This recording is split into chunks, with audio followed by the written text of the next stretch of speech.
Hey friends, my guest today is none other than Stinky Farg Dog.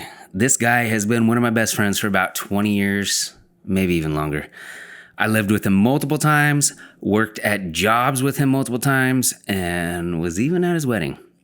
He is one of the funniest dudes I've ever known, and I love him to death. His name is Cody Bo Fargher. Farg Dog. What up? I feel like a professional. You are a professional. That's a cool hat, man. You like that? Yeah.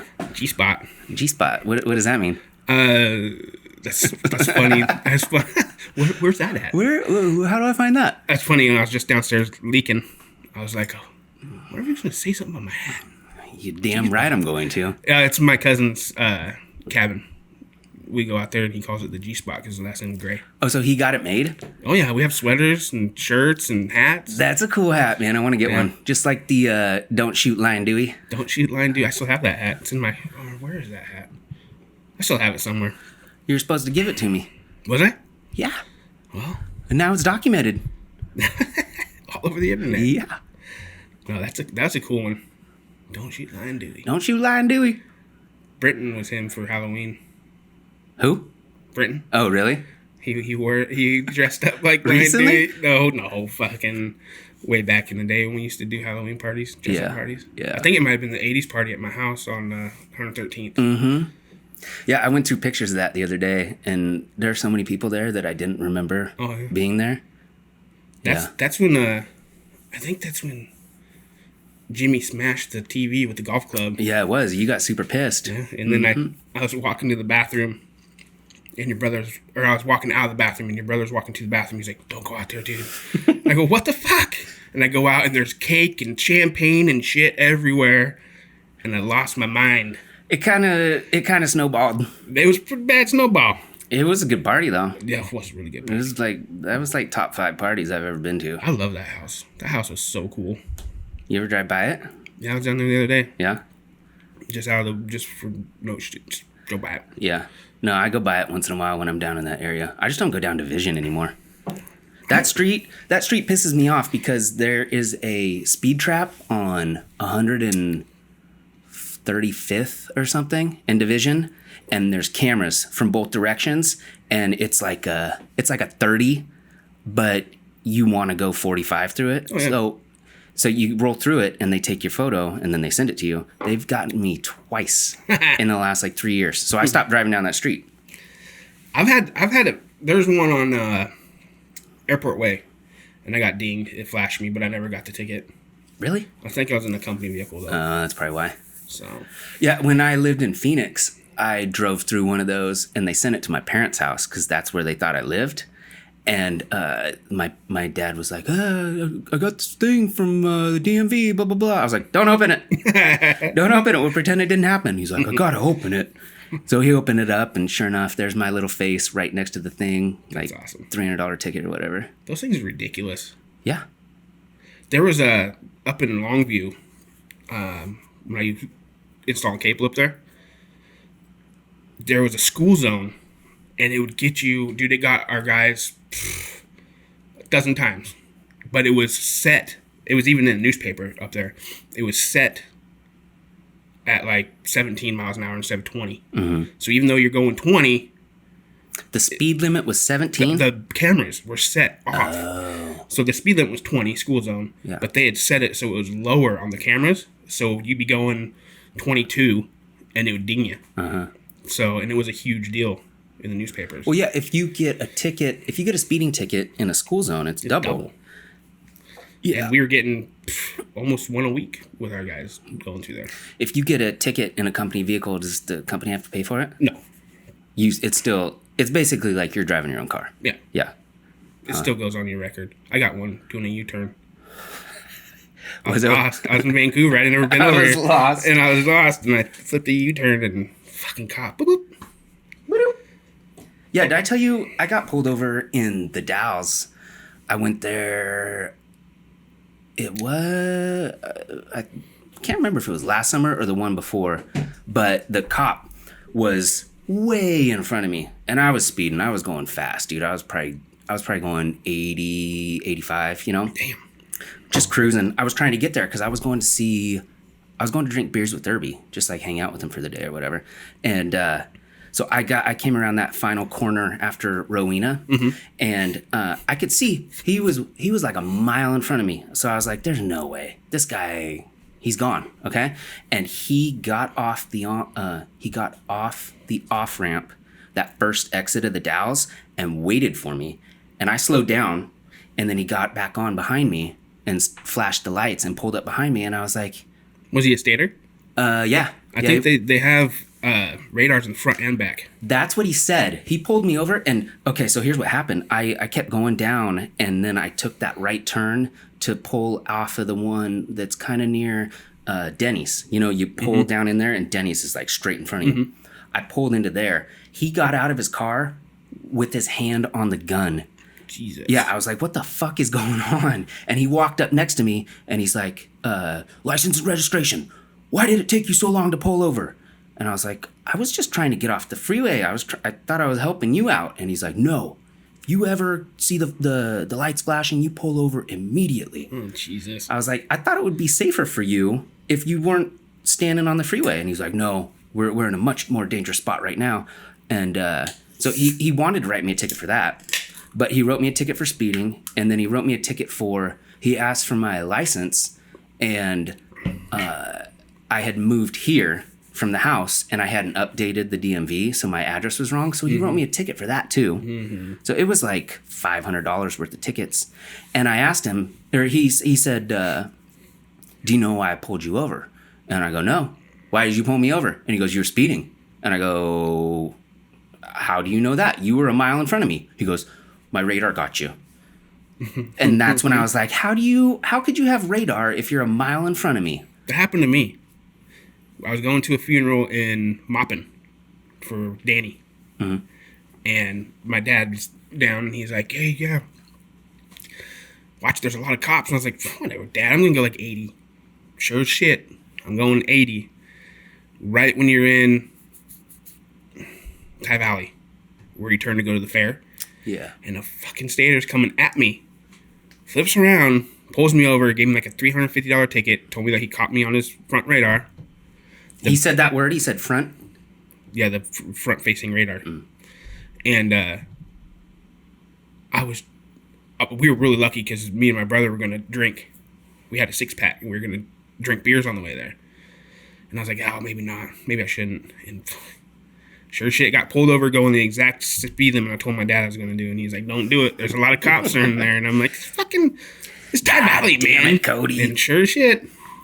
That reminds me of that time that we were in the 92 Mazda Protege. I was thinking about that. Going downhill. We're outside. 40. No. 100, it was 125. 120, yeah.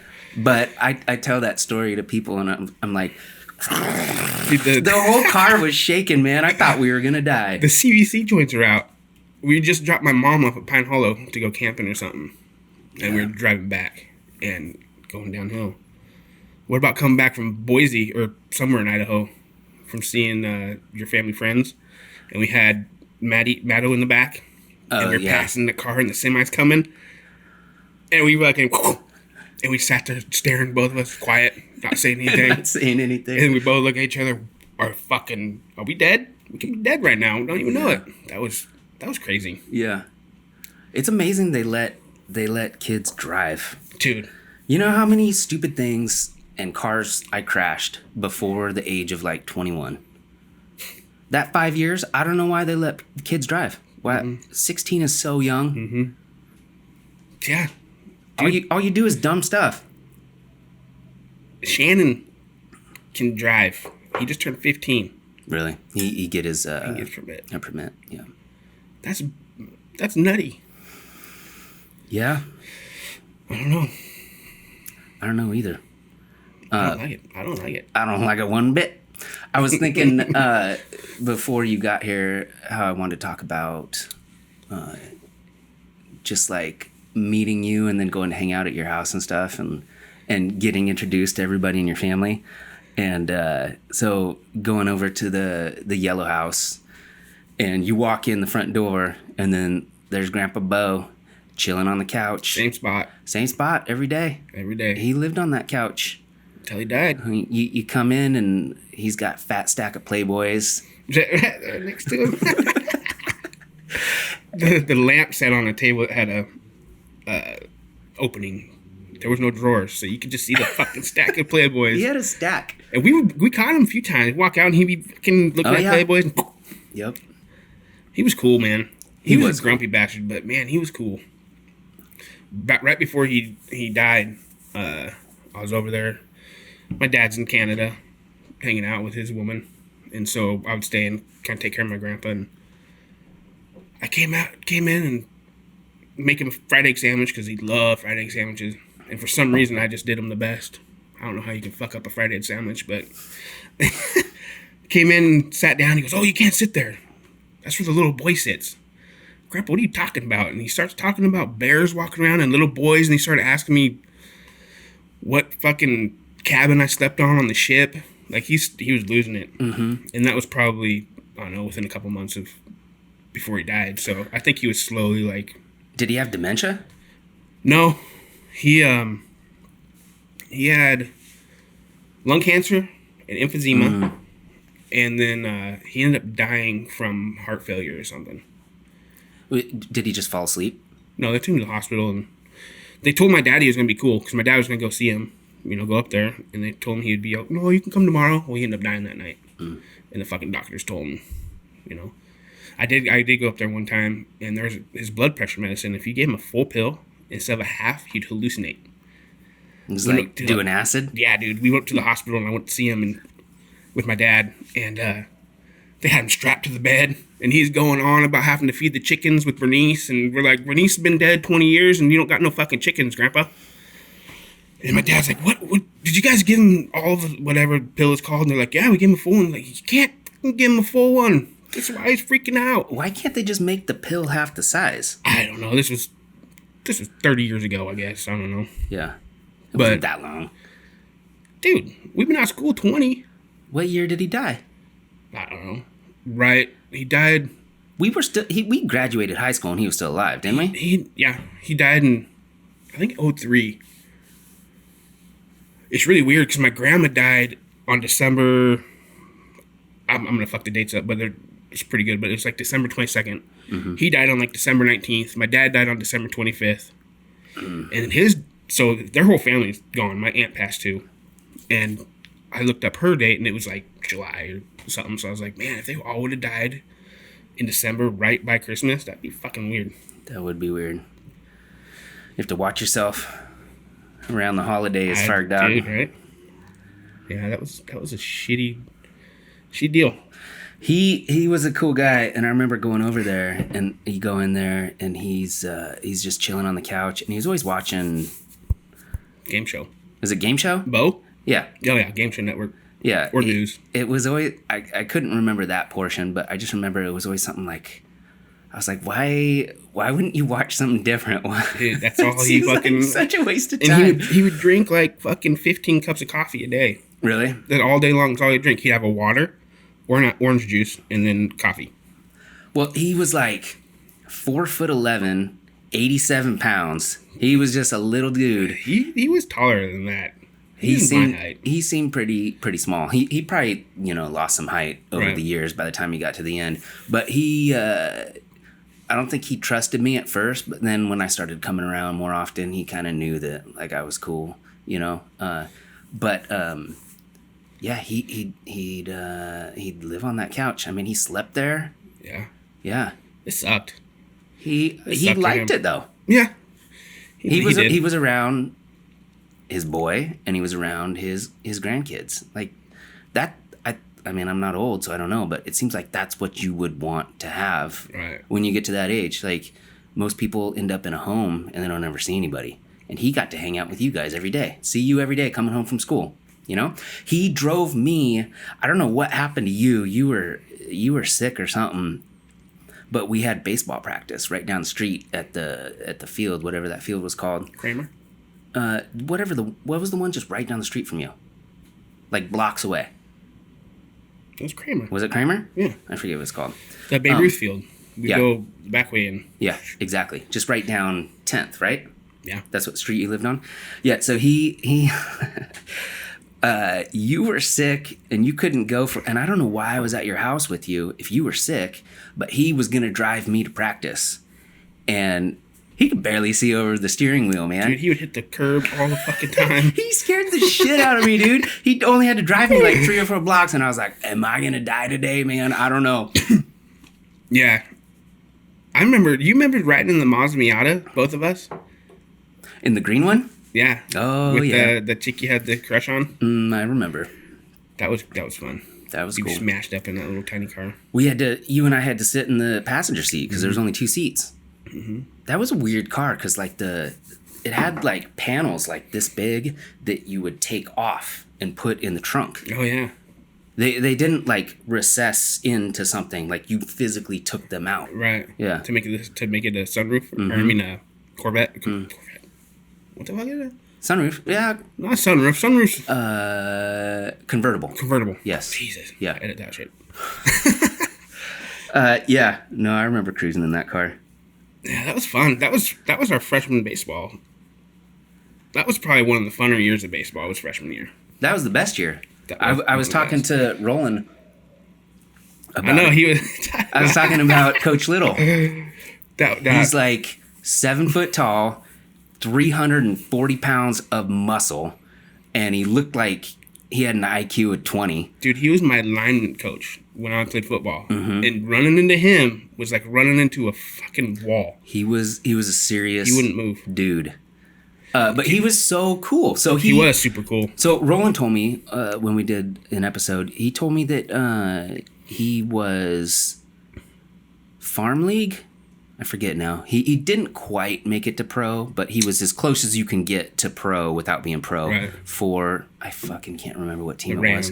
Was it the Rams? Yeah. I remember that episode. So yeah, he is this enormous specimen of a human being, knows nothing about baseball. He's all about football. And then he has to be our coach for freshman baseball.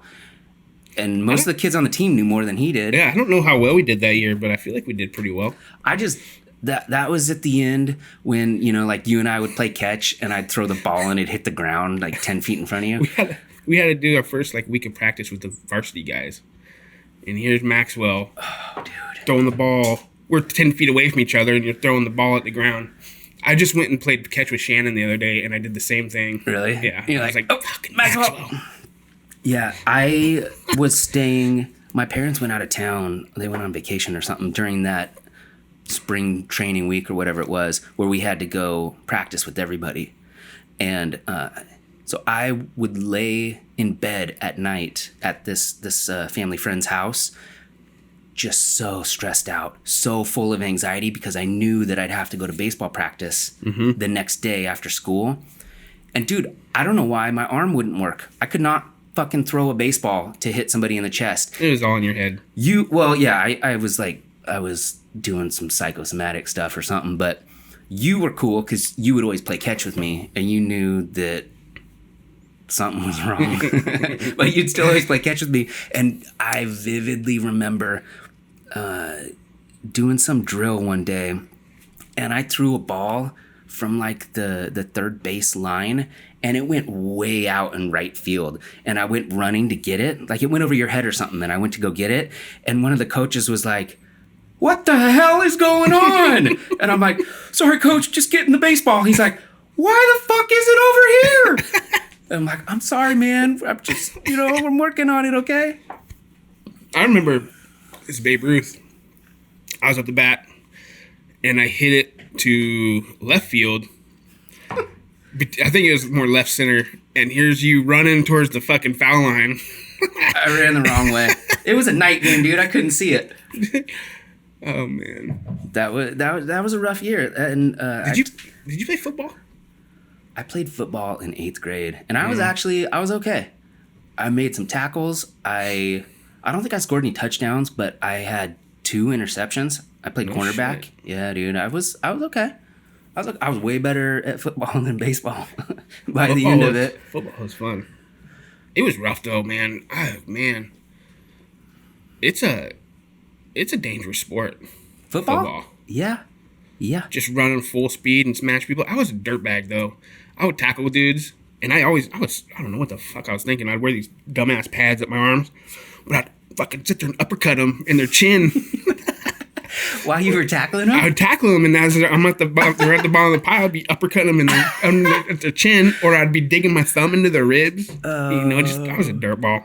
Well, I mean, that's a vicious sport where you gotta either destroy them with the shit talking beforehand, scare them, or you gotta uppercut them later. In the chin. Well, and then you broke your ankle? Yeah, Tony broke my ankle. Roland did? Mm-hmm. Does he know that? Yeah, we're Burger and Ball Bash. And it's really strange because when my dad was in high school, they were doing the Burger and Ball Bash, and somebody took out his knee. It was the first time he got his knee fucked up because he had multiple knee surgeries, which in turn turned him getting 2 artificial knees. Steel titanium. Yeah, he was fucking Rambo robot. I don't know. Edit that. So, same game, fucking Burger and Ball Bash, and it was my first year as running back because I was always a lineman, right next to the fucking high tower dude in our class. It was massive. Mm-hmm. I don't know if I say his name, but first year running back, I was super stoked. I was finally going to be a part of running the ball and whatever. And the first play was a flea flicker to me, and I missed it. And then the next play was just a straight run, and I ran. And my dad bought me illegal cleats. They were 3/4 inch. You're not supposed to be able to have 1/2 inch. Because you'll step on somebody and hurt them? They just have size requirements that you can't, you can't go over a certain size, and I had 3/4 inch ones. And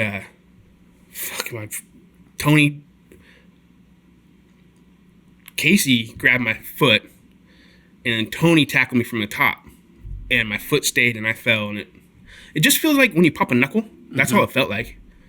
It felt like something popped, and then it went numb and tingly. And I'm laying on the ground screaming, "It's fucking broken!" And the coach was like, "Be calm down." I'm like, "No, it's fucking broken." They took everybody on the other side of the field and kept playing. But it didn't hurt? No, it didn't hurt at all. That's weird. I was screaming. I think I was crying. I was scared that I wouldn't be able to play baseball anymore. Yeah. And so they took me off in the Cushman, the little go-kart, or the little golf cart looking thing. They took me off the field and took me up to the hospital. I think I was there. I think I remember that happening. And which is really two people that one of them I wasn't really friends with at all, and the other one was one of your neighbors, a girl. Yeah, she was your girlfriend, wasn't she? She wasn't my girlfriend.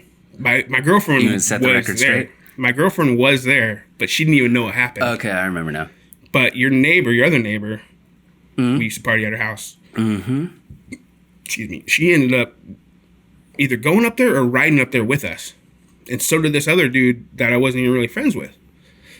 And were you mad I wasn't in the car? I was pretty disappointed.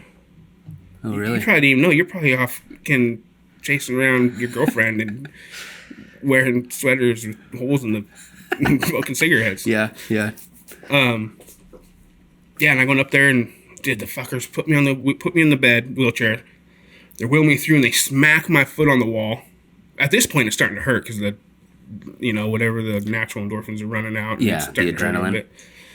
And they smash my foot on the wall, take me in, make you bend it, all fucked up. Like they had made me bend it this way, and they're taking x-rays, and I'm like, dude, my foot ain't gonna bend that way. And they push it down, hold it.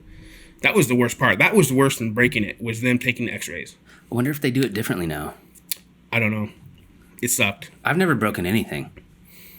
It's weird. It happens really fast, just like any other accident. But they called me. They're like, "Oh yeah, it's broken." They called me the next day, and I had to go in for surgery. To do what? Set the bone? So it sits like this, and my ankle is like that. Oh. So they had to put it back on. And that was really strange. Getting knocked out. Have you ever been knocked out? Dude, it's weird. They hook you up to all the IVs and everything, and they're like, "Okay, we're gonna put this one. It's gonna make you kind of sleepy." And they do it, and instantly you're just like, "Whoa!" And then they tell you they told me to count back from 100. I remember getting to 98. You got to 98. 98, and then it's just like you go to sleep. It's just black. And then I sat up really quick, and all the bells and whistles, beep, beep, beep, beep, beep, and they're like, chill out, you're waking up. And I was like, what happened? And they're like, you just got out of surgery. How much time had gone by? An hour. An hour? I've been laying in bed for an hour. How did they time it that way? They They only needed like 15 minutes or something, and you fell asleep for an hour? No, I don't know. I was out of surgery for an hour. Oh. So it probably took them an hour to do the surgery, and then I was out for an hour. Gotcha. And they let me out that day. And my mom was living with McBain's. Uh-huh. In that house by high school. Uh-huh. And I remember crutching. I've never used crutches before. I was crutching my way over, and I was still high as a kite. And I start to fall over off the stairs, and Dalles grabbed me and put me back up and takes me inside. And I was bedridden there for a while. People would come over and take my pills. That house sucked, man. It had like 20 stairs to get up to the loft. I was down. Okay. But the weird thing is, after surgery, they put staples in it, Uh-huh. and you'd have to elevate your foot. I'd get up to go take a piss and bring my foot down, and all the blood would rush to it. I'd just get to the bathroom, and I'd be in so much pain, I'd have to crutch my way back to the couch, put it up, pop a Vicodin, wait for it to kick in, then I could go into the bathroom. Yeah. But that house, you said something on Marco Polo about Zimas. Yeah. You're like, oh man, I wonder if you can get some Zimas off the black web. We used to drink Zimas upstairs, and we'd get in the boxes, and we'd ride the boxes down the stairs. Yeah, no, I remember Little D doing that. Mm-hmm. We get drunk off Zimas and St. Ides. He rode it in a Zima box? No, just a box of some sort. Yeah, I wonder what that guy's doing. He was a character, man. I remember doing lots of stuff with him, but the most vivid memory I have of him is how much he loved ketchup. He'd go to Burgerville for lunch and just walk down the hill. You know, it's like 4 blocks from the high school, whatever. He would get a mound of ketchup to dip his french fries in, and he'd just get one at a time. Yep. Fuck, we used to get stoned and walk to... We'd get baked at his house. Then we'd walk to Freddy's, because McDonald's and Freddy's are right next to each other. Mm-hmm. We'd go to Freddy's, play in the toy aisle, walk over to McDonald's, and that's when they had the buckets of fries. Yeah. We'd get a bucket of fries, and he would sit there and eat it one fry at a time. And I'm like, dude, there's like 900 fries in there. Can we speed? Can you get a fry and a half or something? Yeah. Dude, going over there, Irvin and me and him. God, I wish Irvin would have told this story. There were so many stories I forgot to bring up with Irvin. This one was just me, him, and Lil D. And we just got done smoking and everything. And we were crossing right there where Burgerville and Taco Bell are. Where you got in the wreck with the Beamer. Yeah. That intersection right there. We were crossing, but we were jaywalking. You mean Burger King? Burger King, sorry. Yeah. Burger King and Taco Bell. And we were running across the road. And I see this fucking... I think Irvin calls him Mr. Smiley or Mr. something. But we're all running, and me and Irvin see the guy riding his bike, and Lil D doesn't. And fucking smash right into the dude. Took the guy off the bike, fucking fell on the ground. Me and Irvin just sat there laughing. It was hilarious, dude. I don't know how he didn't see him. I mean, it was timed perfectly. Just boom. Yeah, that's a bad intersection. Yeah. Yeah, that's where I crashed that car. Yep. Wasn't somebody with you before the cops came? You had him get out and go to Taco Bell? Yeah, Geary was with me. We only had 37 minutes or whatever on lunch every day, and you couldn't leave campus if you were a freshman, right? You could only leave if you were sophomore, junior, senior. And so I got my license the day I turned 16, March 3rd, 2000. The fucking day. Okay, I was that excited to get my license. I had that car that my parents got for me, and I totaled it on, I think it was April 6th. So I only had a license and a car that I could drive for like 32 days or something like that. But we left the high school, and we were going to go to Wendy's. And you have to go through that intersection right there, you know, to keep going down the street to get to Wendy's. And there was this guy, he was trying to turn left to go underneath the overpass. Mm-hmm. And we were going through, and Taco Bell's on the right, and then Burger King's on the left. And we were going through, and there was a yellow light. And I gunned it. I was trying to make it, and that guy was trying to make it too. And he had this like little shitty pickup. It was like I don't know, man, like an 80s Toyota pickup with a canopy. And he turned right in front of me, and we just T-boned the fuck out of him. And I tried to swerve right at the last minute, but it didn't matter, dude. I just crashed right into him. And we pulled over on the side right next to Taco Bell, and there's green liquid like flying out the bottom of the car, which I guess it's antifreeze. Yeah. Yeah. And I pissed my pants a little bit. I remember that. It was one of the scariest things that had ever happened to me. And I was like so terrified that I was going to get in trouble. I just fucked up this car that my parents had given me. And the other thing at that point in time is there was some sort of stipulation when you had your license that you weren't allowed to have people in your car for this first 6 months. And so Geary was with me in the passenger seat. And right after we hit him and when we pulled over, I was like, get the fuck out of the car. Go inside Taco Bell right now, dude. And he's like, what are you talking about? And I was like, man, I'm going to get in trouble for you being in the car. Get out of here. And so he ran inside Taco Bell. Somehow no one ever noticed that. And I just waited for the cops to show up. And I didn't have a cell phone. So I don't know how I got a hold of my parents. But I had to come. Had a pager. I had a pager. Yeah. Somehow someone got a hold of them. The car stayed there. They must have got towed or something. I don't remember. But I had to go back to school, and I showed up late to third period, like 30 or 45 minutes or whatever. And everybody's like, you crashed your car? What happened to your car, Maxwell? I was like, yeah, it's fucking totaled, whatever. Did you total it? It was totaled. Was it? Yeah, it was worth like $6,000, and I did like $5,000 worth of damage to it. Yeah, I remember I got my license right after I got my cast off, and my foot was still super stiff, and my calf was like that big. But I had to take my driver's test, and I passed it barely passed it. It's hard. And then right after that is when they changed the law, because I could have people in my car right away. I wonder if they changed it right in 2000, because you would have got yours in 99, right? Yeah. Yeah.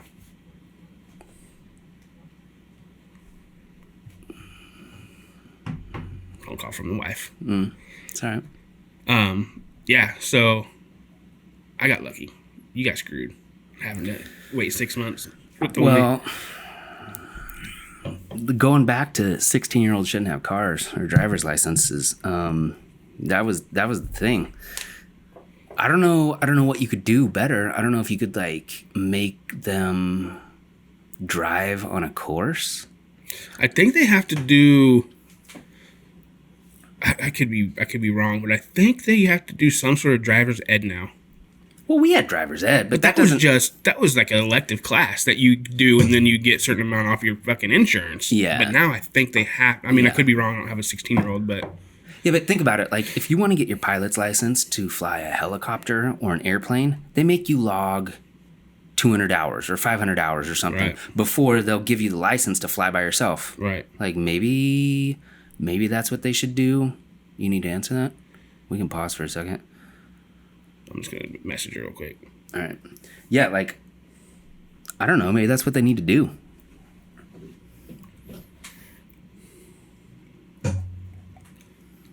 I think they need to do something. Because, 16-year-old me, I was like, hell yeah, I'm fucking down driving a Ford Taurus. Big old monster of a car. I love that car, though. That was my grandpa's. It was like a 92 white Ford Taurus. It's the water going to the fridge.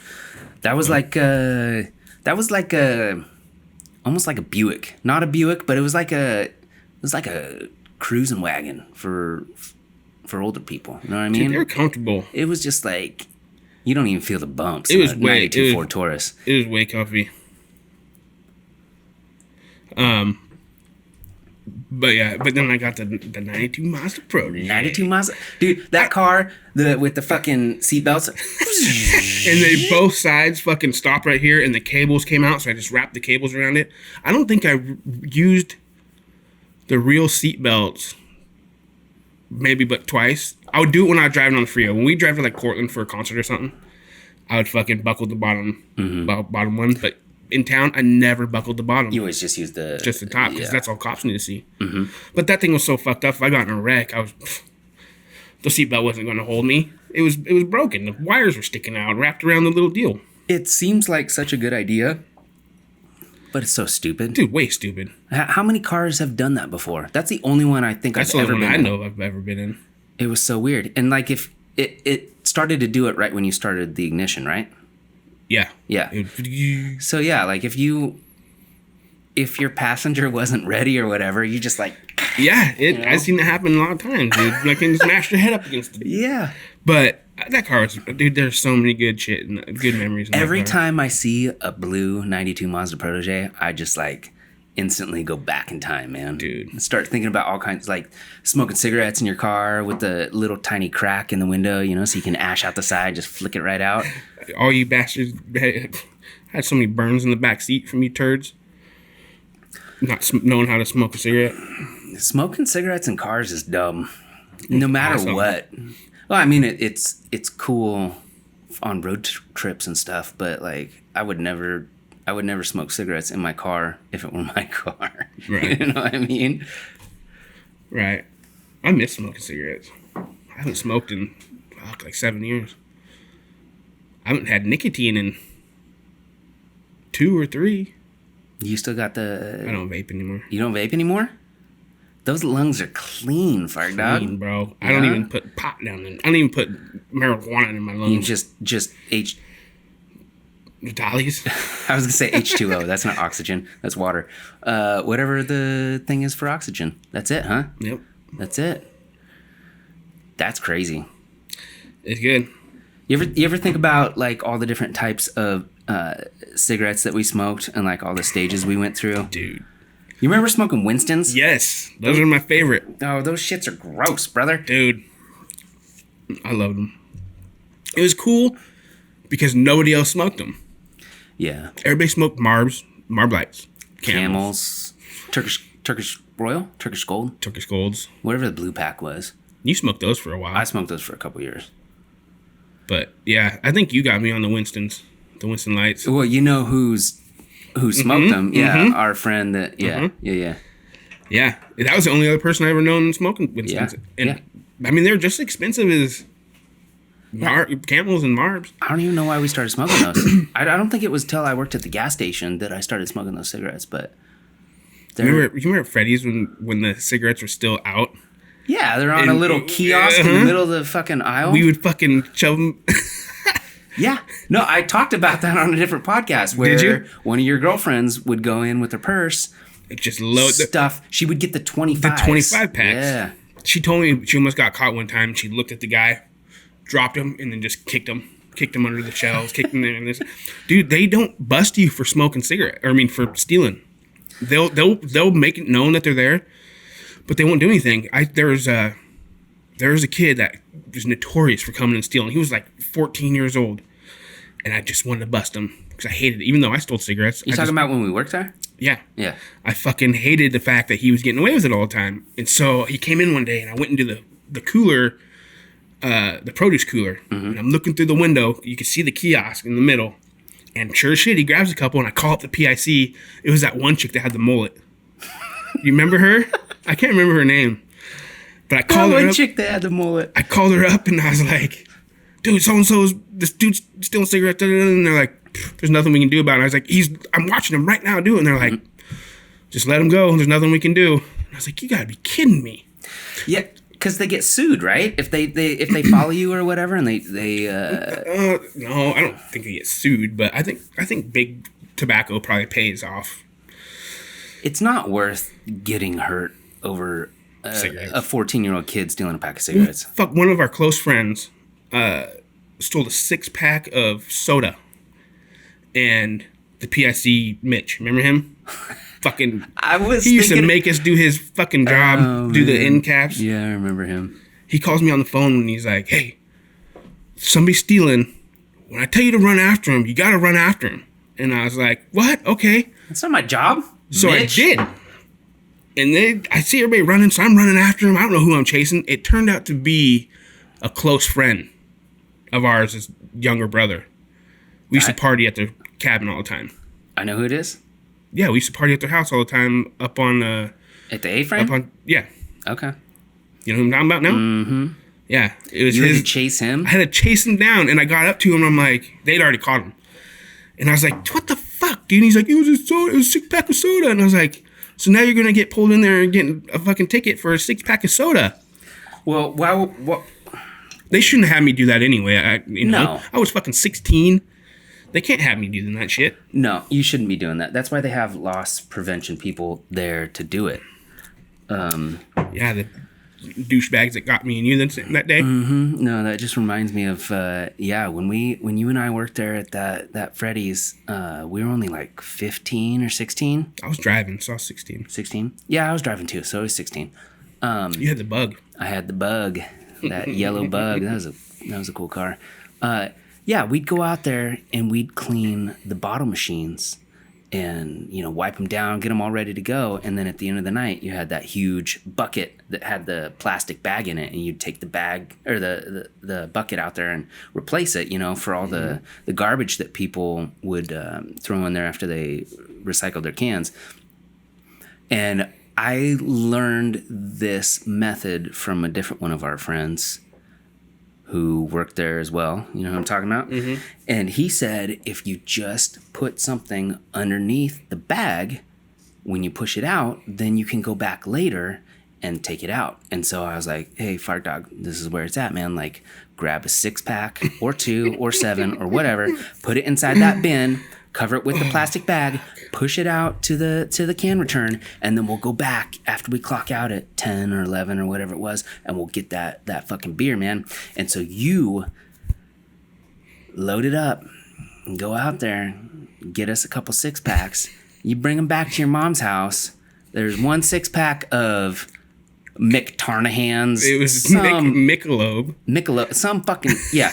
And then the other one was non-alcoholic Coors. Yeah. And you get back and you bring them out and you're like, yeah, dude, check out what I got, Maxwell. And I'm like, Fargher, that's non-alcoholic. You still drink them? Oh, yeah, absolutely. I still drink them.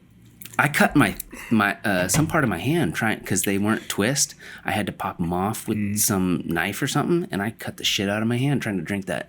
You fucked your hands up a lot doing dumb shit, putting stuff in microwaves, putting a ball of that wasn't dumb. That was awesome. Putting a ball of tinfoil in a microwave. The worst one for you, but the best one for me was when you fucking the Pop-Tart, all the shit melted to your fingers. That was bad. That was fucking awesome. That was in Boardman, wasn't it? That's when we went to a buddy of ours' grandparents' house. I thought it was his house. It's his grandparents. But he lived there with his girlfriend. Yeah. And we'd go down there like once a month. I think I only went once. Is that it? I don't know. That's all I remember is that one time. Maybe it's more. That was a long drive. Yeah, that's the Umatilla area, right? That's where they have all the nuclear waste buried in the ground. And the mustard gas. Yeah, that's a fucking sketchy area. Yeah. It's just going to be like Lebanon, just blowing up. Did you watch the videos? That was insane. Man, insane, dude. There's some bad things that have happened due to having a camera in your pocket all the time, but that explosion in Beirut, and it's obviously an awful thing for lots of people that died and the entire city and everything, like it's terrible. But for people who were not there to be able to witness it, oh yeah, I saw 10 different camera angles. Mm-hmm. I saw people out in boats and it was pushing the boat away. Yeah, no, that shock wave that happens, everybody, like dropped their camera or fell over or something. Like, yeah, that's intense, man. That sort of not nuclear, but explosive shock wave that hits you. Did they ever find out what that was? It's some sort of explosive chemical like sodium nitrate or ammonium nitrate or something like that. It was just a warehouse full of it. Wow. And there was a fire, supposedly, and then you know, everybody's filming it, and there's just mushroom clouds coming up from the fire, and then all of a sudden, just kaboom, poof, and there you go. I watched this one where it was like, I mean, she was like 3 blocks away. You know, like sad, and there's captions, and it was like, sadly, this person passed in the blast. Or I whatever. saw that one too. Yeah, dude, it's unreal the shit that we see. I mean, I don't know about you, but I'm kind of addicted to flipping through Facebook videos and just watching them over and seeing all the shit. And it straight up shows murders now. Like, you can see people get their head shot. And it's really desensitizing. Like, you see it on there, and you see it in movies, and you see it everywhere, and you're just like, okay, it's just another thing I saw on the internet or whatever. But if I were to see it in real life, I think it'd be a whole lot different. No, you disassociate yourself from it because you watch it on a phone. It's almost like, I mean, you know it's real, but it's almost like you're watching a movie. Right. Yeah. When I see the stuff like this that happens, with the explosion in Beirut, it makes me think of 9/11. And if we had the phones we have now during that, crazy. There would have been so much footage. People like running down stairwells. Yeah. People jumping out windows, like all the footage that we would have seen. Because there's not that much footage of 9/11 when you really scour the internet and look for it. And I mean, there's this one camera crew that was shooting some sort of, I don't know if it's documentary or if they were just following this fire station group at that point in time. But there's one actual camera crew that was on the ground when it happened. And that shit was so unbelievably chaotic. But it wasn't filmed by that many people because we didn't have the stuff that we have now. Right. That was a weird day. I walked in, I think I was late that day, and I walked in and everybody's crying, looking at TV. And you didn't even know until you got to school? No, yeah. I walked into, I think it was government that I actually walked into. And I walked in, and everybody's watching the news and crying, and like, oh, the World Trade Centers just got bombed. I'm like, what the fuck are the World Trade Centers? I had no idea what they were. I probably, for weeks, I didn't know what the hell they were. Why would I care what they were? It's just a couple buildings in New York, yeah. And then they crumbled, and you know, the rest is history. But yeah, I remember crazy. Getting up that morning, and I went upstairs at my parents' house, and I was just watching TV. And at that point in time, there had been the Oklahoma City bombing, which was a big deal. And then there had been the other World Trade Center bombing, which happened in Chicago. But that one, I mean, compared to everything else, wasn't that big of a deal. I mean, it obviously still was, but it didn't blow up as many things. It didn't kill as many people. It wasn't quite of the same scope. Right. And so I woke up and I saw that stuff on TV, and I was just like, oh, I mean, this sucks. This is an awful thing, but whatever, you know, let's go to school. And so I went to school, and once we got to school, you remember they had Channel 1? Every room had a TV, and it was some sort of like weird cable access thing called Channel 1. And they would give you, here's today's updates on the news or whatever. And once I got to school, and I can't remember what class I was in, I remember everybody was talking about it. All the teachers were very distraught. It's on Channel 1 News. And then, if I remember correctly, they sent us all home. I think so too. Yeah, and that's when I was like, holy fuck, this is a big deal. And then there's something, I don't know if this is the case for you or anybody who's listening, but there's something so fascinating about seeing the footage from that day. Like, nothing that big had ever happened. Right. I mean, short of like Pearl Harbor, nothing that big had ever happened to anybody in our lifetime. Right. And to see all those, I mean, the 10 different camera angles with a fucking massive plane smashing into it when no one had any idea that was happening, that was crazy. I don't get it. I don't get how the plane smashes into the top of the building, but the bottom of the building collapses. You got me turned on to there's some good videos on the internet. Zeitgeist. Yeah. I watched that. That blew my mind. Just all of it. All of the stuff. The religion part of it. The fucking... Yeah, it's a great... The money or whatever. The Federal Reserve. It's crazy. Yeah, that guy's super smart. Peter Joseph. He's got some good stuff out there.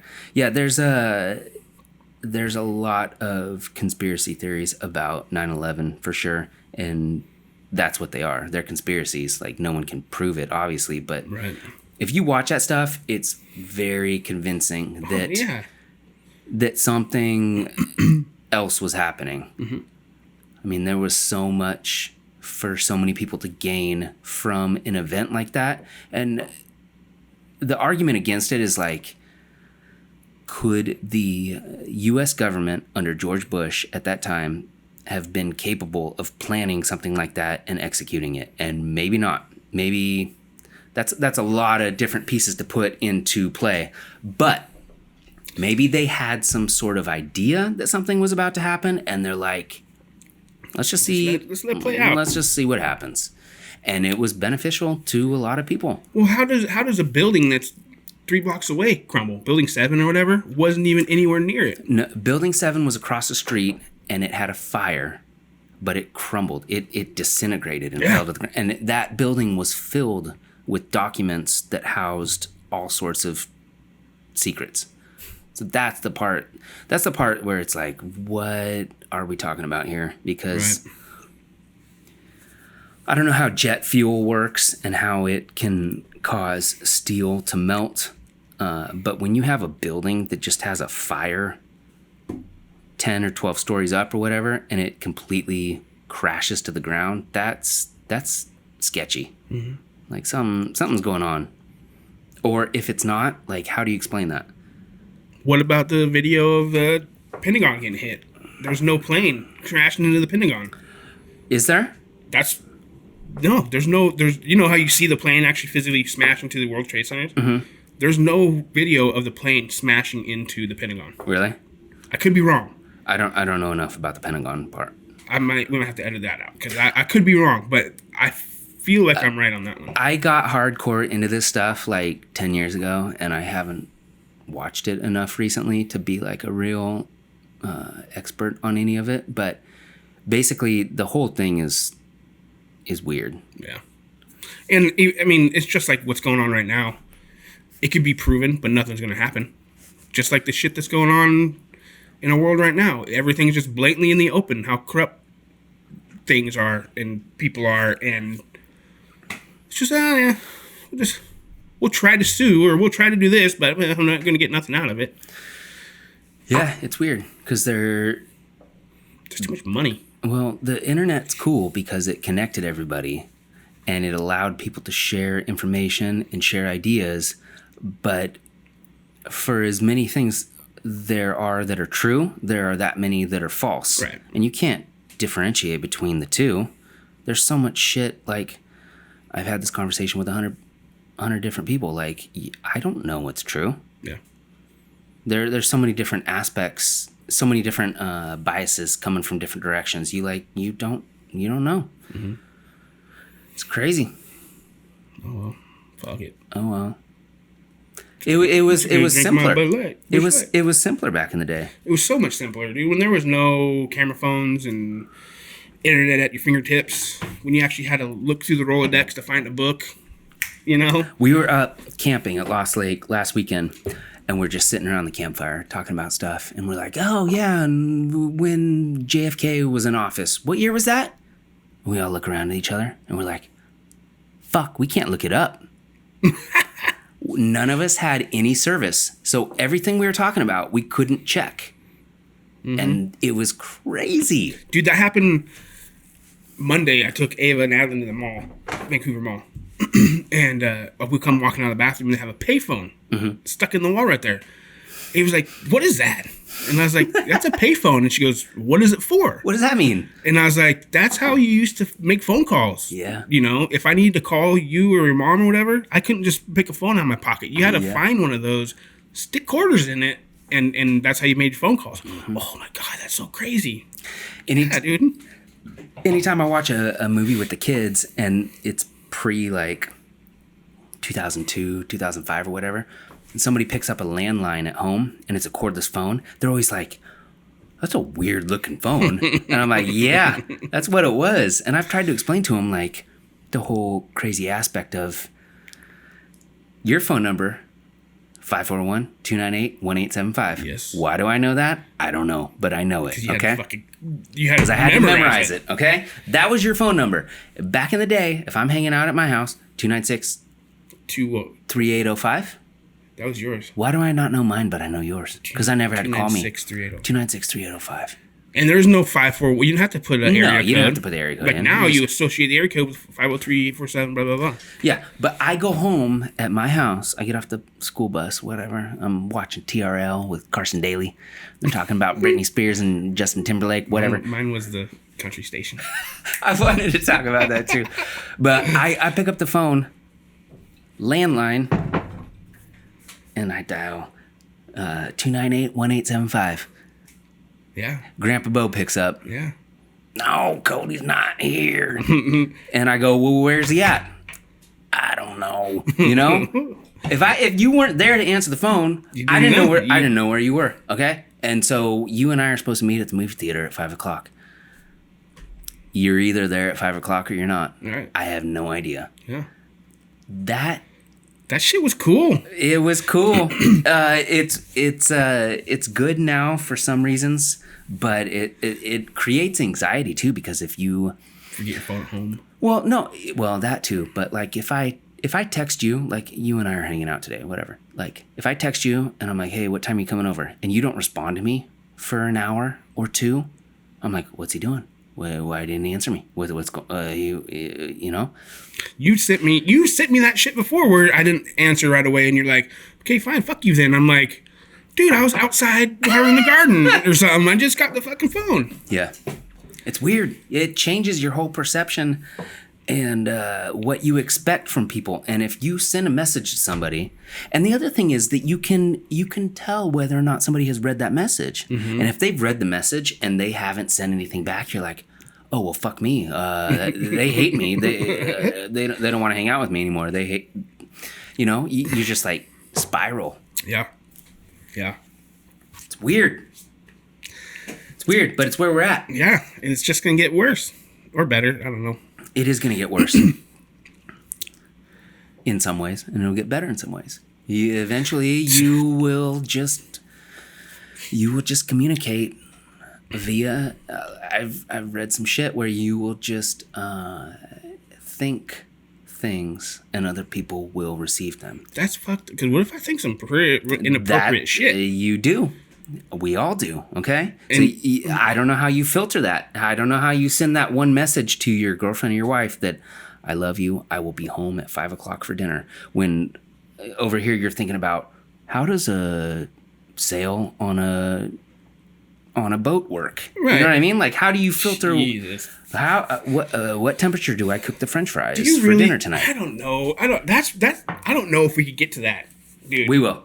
You think so? They can't even fix shit that's going on right now. How are they gonna? No, they will get there. Telepathically send messages to people. They will get there. And the thing that scares me is it's all evolution. And over the course of human history, at some point in time, we didn't have fire. Okay, right. And our ancestors had to kill animals or find berries or whatever. But when they killed those animals and they had to eat that meat, they had to chew the fuck out of it. Okay? So our jaws had to be much, much bigger. There wasn't as much room for the brain.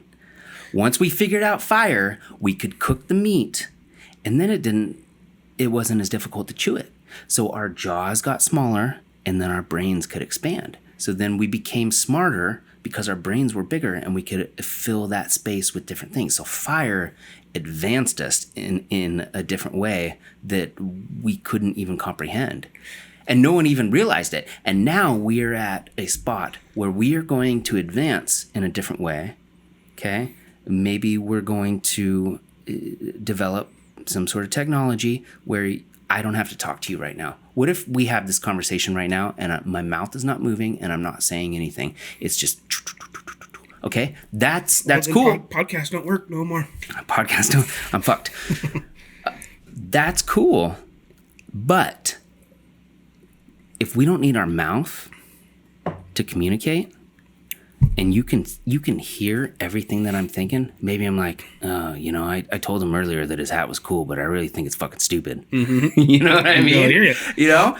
So you're gonna pick up on all these things that I'm transmitting, okay? We don't need our mouth anymore. And then we get to the point where we don't need to eat, okay?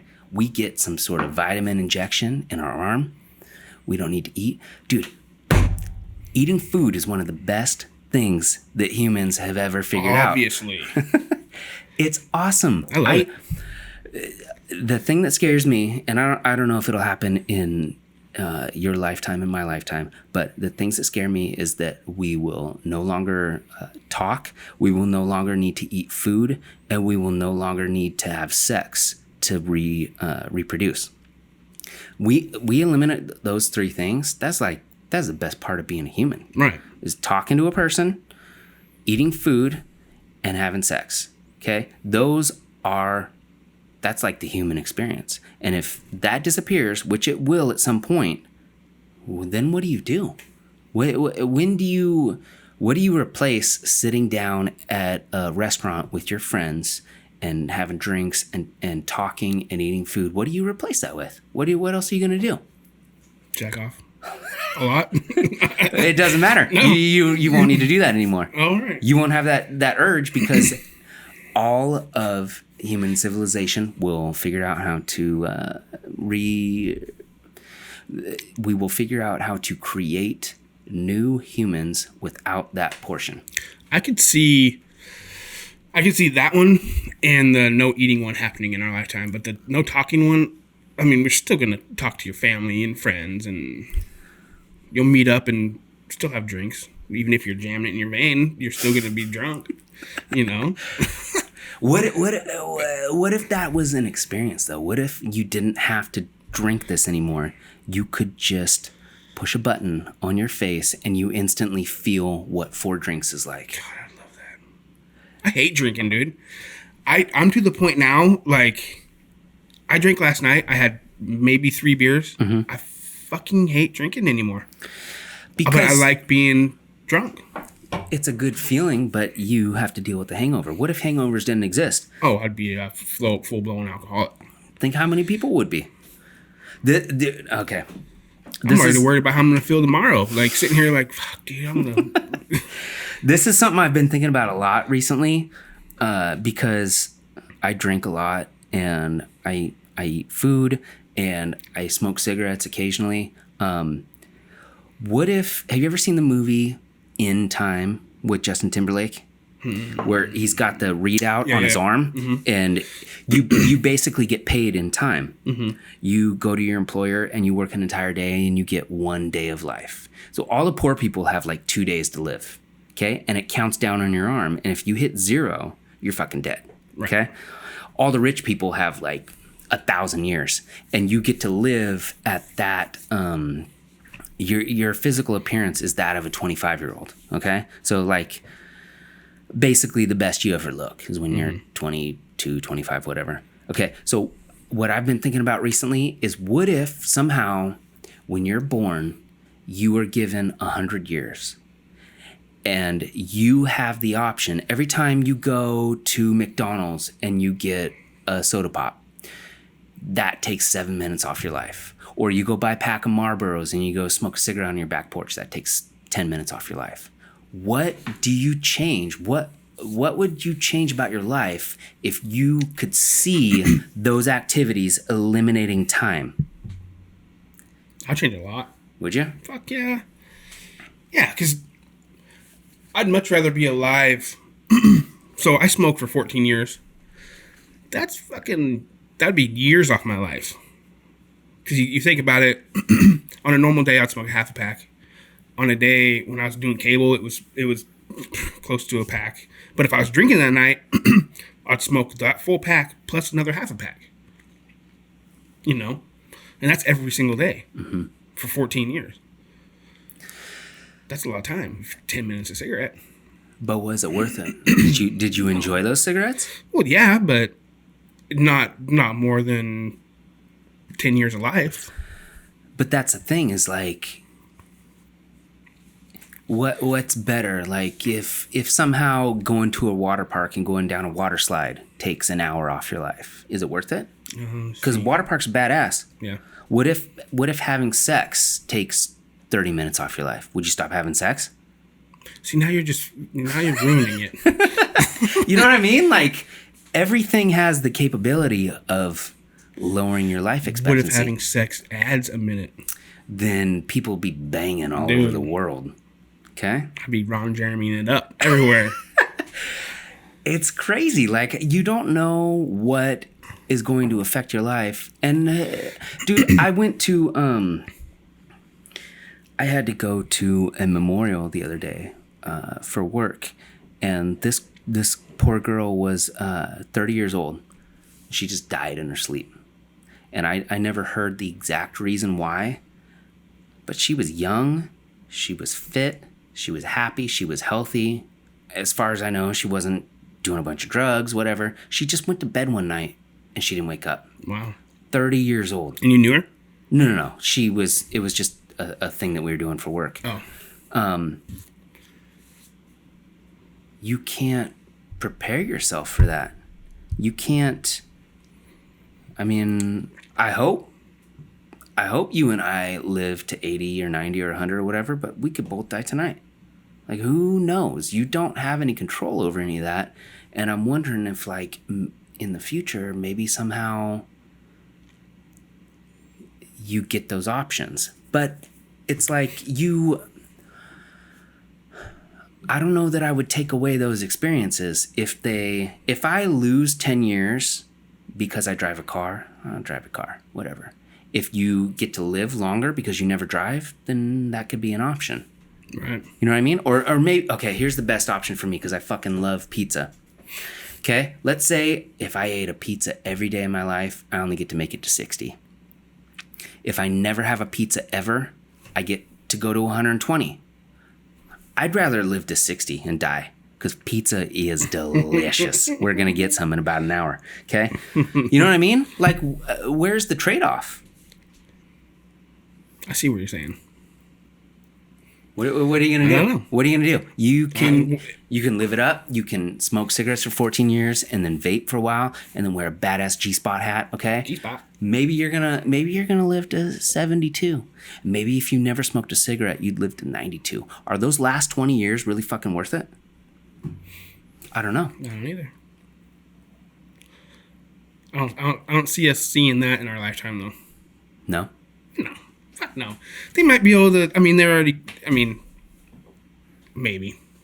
No, not as elaborate as what you're saying. Like smoking a cigarette, you're gonna lose 6 minutes, but I don't know. It's weird. We're at some crazy point in human existence where we don't have any idea what we're doing. Technology is advancing so fast. To me, it's 2020 right now. 2030 seems like 1,000 years in the future.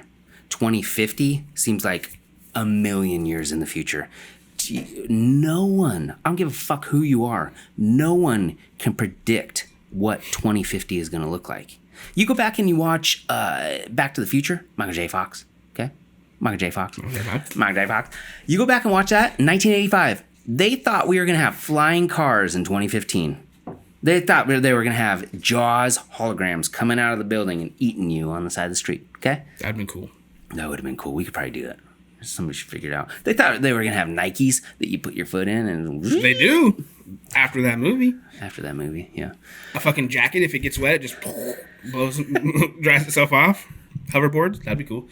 Our ability to perceive the future and anticipate what we're capable of is... It's a roulette wheel in Vegas. You have no fucking idea what is going to happen. I love Vegas. Vegas is cool. I've been 5 times. 5? How do you know that? I don't even know how many times I've been. Because I love Vegas. You got a little notch on the side of your bed and you let's go again. I love it. Let's go. Right now it'd be perfect. It's cheap. Dude, it's $80 to fly there. It's always cheap. It's do always anything. cheap to get there, but being there is where the money gets wasted. Like I went with my brother-in-law and stayed 3 days, 4 nights for less than $300. Round trip plane ticket and hotel. Yeah, but how much you spent on food?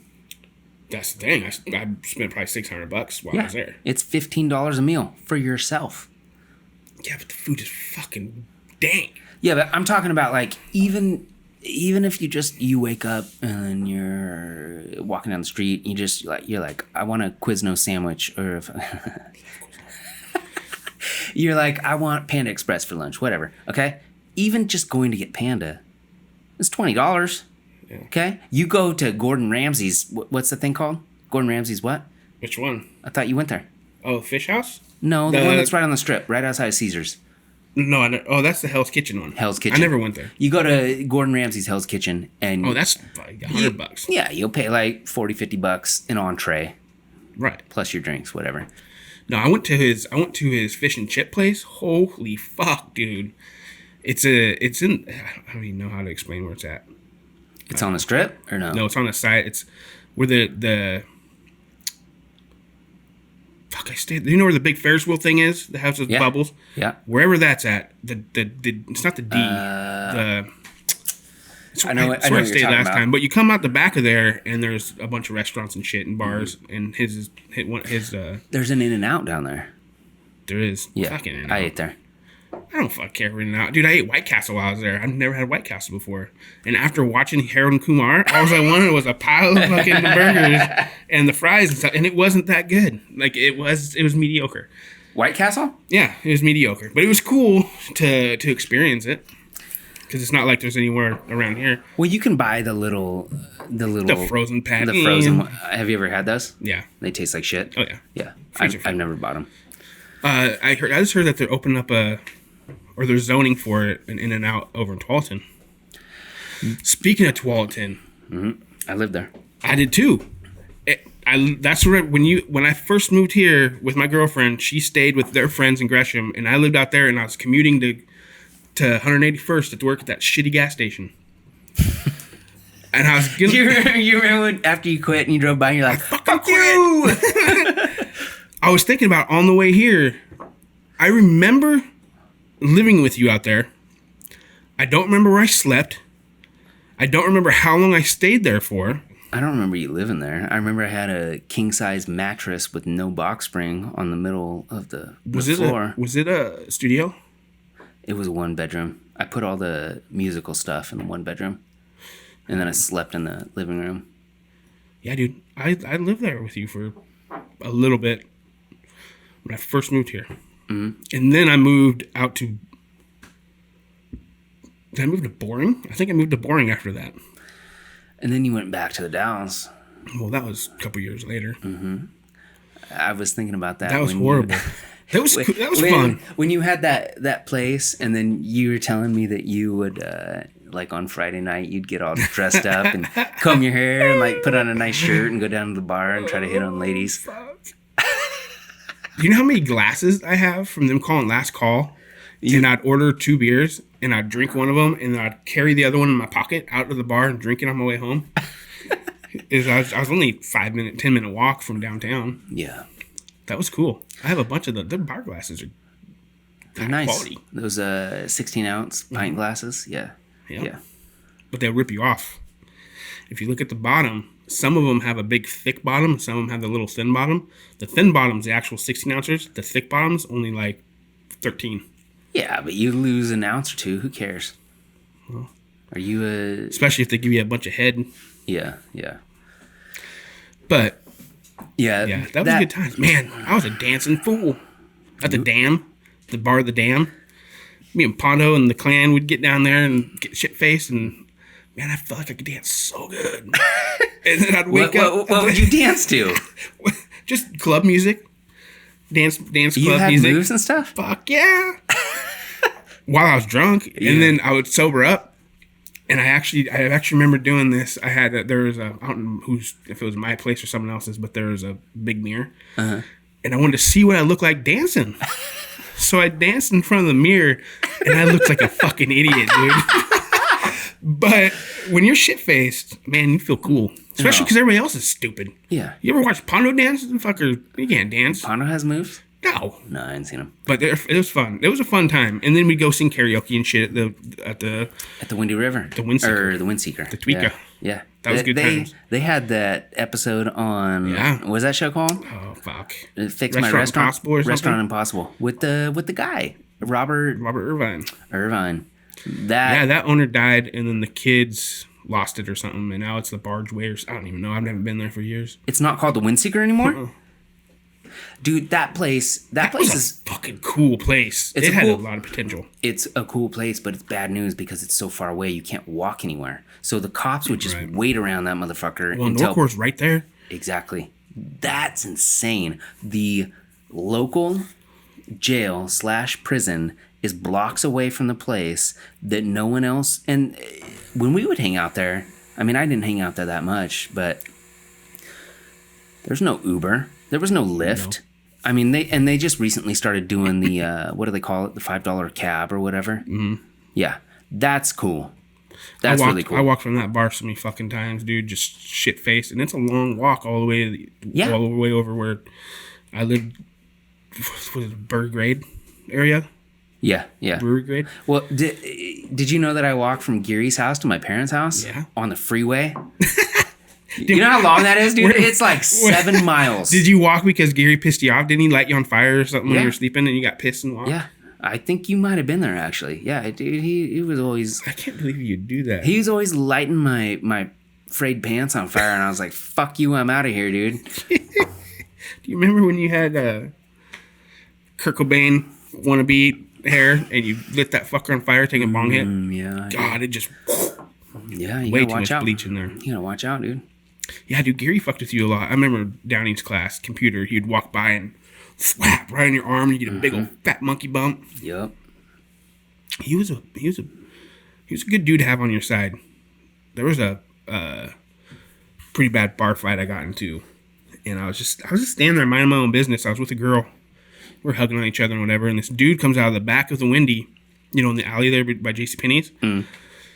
Comes walking at me. What? Me and this girl were just hugging on each other. Having a good time. It was totally cool. And he comes out and he's coming at me for no reason. I don't know who this fucking dude is. And so I kind of push her to the side, and he comes up and just headbutts me right in the face out of nowhere. I've never been headbutted before. It hurt like a motherfucker. I think he got me right in the mouth. Wow. And the next thing I know, I have him in a headlock and I'm punching him. And then he sets up and he says, like, his buddy comes out or something. He's like, get this guy off before I kill him. And I was like, what? And I fucking headbutted him. And he runs off and he goes towards his car. And I'm running after him, cursing him out for jumping me for no reason. He pulls out a knife. And about this time, here comes Pondo and Geary and Brenton and everybody I'm with. And I was like, that fucker just pulled a knife on me. Pondo and Geary run over to his car. He pulled a knife on Fargher, start kicking dents in the doors, fucked the car up, and it wasn't even his car. He was there with some girl. Fucked her car up. That sucks. And took off. So a couple months later, I was working for Jim Ice. Remember? Yeah. Delivering ice. God, that was such a dumb job. I don't know what I was thinking. I got fired for sleeping one day. I was supposed to be learning the route, and I'd fall asleep, and he'd... So... we were out in Goldendale. That's where this dude was from. And I saw his friend at a gas station or something, delivering ice there. And he recognized me, and I recognized him, and I went up to him, and I was like, dude, what the fuck? What was going on? And he's like, oh, man, he just likes to fight. He just likes to headbutt people. And I was like, well, it was really fucked up of him. And he goes, dude, he regretted it. And I go, why? And he goes, you exploded his nose. And I was like, what do you mean? He goes, his nose exploded. You shattered his nose. And I was like, good. That's what he gets. But I was sober, dude. It sobered me right up. My face hurt, really. My jaw hurt. I could barely move the next day from him headbutting me. Yeah, I've never headbutted somebody before, but it seems like if you didn't do it right, it could hurt. Yeah. It could knock you out. Yeah, well, I'll talk to the girl. I was like, because what I remember is getting hit and then him being in the head arm, or I had him in a headlock. I don't remember how I put him in the headlock and shit. And she said that I didn't fall, but it kind of knocked me out a bit. Mm-hmm. Like, enough to. I stumbled back, and she said I got kind of wobbly. But next thing I know, I got him in a headlock. Yeah, it reminds me of that time that I don't think you were there, but we were hanging out in Southeast Portland next to the Aladdin. And one of our friends, who's very big and strong and tough, decided to sock one of our friends in the face with a left hook. You don't know who I'm talking about? Keep going. He got his jaw broken. Oh, yeah. I wasn't there that night. No, okay. That didn't happen there, did it? Didn't happen at the house? No, it happened there. It happened there. I came outside of the house and I went out into the courtyard, and I don't know the whole backstory. I don't know why it happened, but this guy who is a murderer, okay? I fought him. He's big, all right? He's jacked. Yeah. I would not want to fight that guy. And he came out of nowhere and socked this guy in the face, broke his jaw, and then I had to drive him to the hospital. And this is like 2004. So you didn't have a map on you couldn't pull up your phone and be like, where's the nearest hospital? I had no idea where I was going, and I was drunk, and I shouldn't have been driving. And so I'm trying to take him. It was me and him and this cool hippie girl that we know, and this other friend that we have, this other girlfriend. So it was 2 guys and 2 girls, and we're trying to find the hospital to get him because his jaw's fucked up. And we I drove around for like at least 60 minutes, maybe 90 minutes, trying to find a hospital. We were seriously driving on the road until you see the H sign, okay? You're just driving around? We're just driving around. I had no idea. He had a shattered jaw? Dude, it was like 11 o'clock at night, midnight or whatever. He's got a shattered jaw. He's in the back seat like holding, oh, Maxwell, good job. And so we finally find this hospital and take him inside. And I just went to sleep on the couch. And the girls went to sleep too. And we waited for him to come out. At the hospital? Yeah. Yeah. And Jesus. He came out. And I don't remember. I don't think they did anything to him there. Like they had to fix him up later. But then, yeah, he got his mouth wired shut, and he had to drink all his meals through a straw. And I'd eat Chinese food in front of him. He still talks about that shit. He still gets mad about that. He was jealous? At, what's that? It's not Canton Walk. It's the other one. By Fun Country. Orient. Yeah, Orient. That's your jam. So my dad used to go to the Panda or whatever it was called by the bowling alley. And he would get pork fried rice and pork chow mein, and that's it. 2 big orders. And so I grew up eating, that's it. I never had sweet and sour chicken, nothing. And I went to the Orient with you and your family, and you guys had gotten sweet and sour chicken or something, and I had it for the first time. With me and my parents? Yeah. And I dude, I still get it to this day. Every meal, every time I eat Chinese food. Not every time, but like, 75% of the time I eat Chinese food, unless I'm eating authentic shit like Japanese or Thai or something. Mm-hmm. But if I get American Chinese food, there's sweet and sour chicken involved. All because of you. And the Orient is where it's at. Well, back then, when I was 16, I could smoke in there. That's back even you could smoke in restaurants. And me and my girlfriend at the time, she's a vegetarian, so she'd get a grilled cheese sandwich and fries every time. And, so gross. Oh, man. Yeah, and I'd get, the number 2 was pork fried rice, pork chow mein, sweet sour chicken, and we'd fucking smoke mass cigarettes, waiting for our food. And they never carded us. They didn't care. We were just kids. No. But yeah, I wonder if that place is still open. I was in shambles when I would go, 15 years ago. I've always wondered. I've never been a Chinese food fan. It just seems like shitty.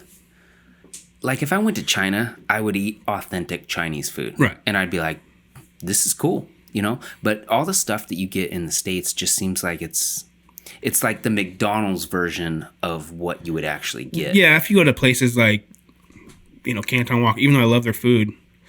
That's not what I hear about Canton Walk, though. I hear everyone say Canton Walk is the shit. It is, dude. No MSG.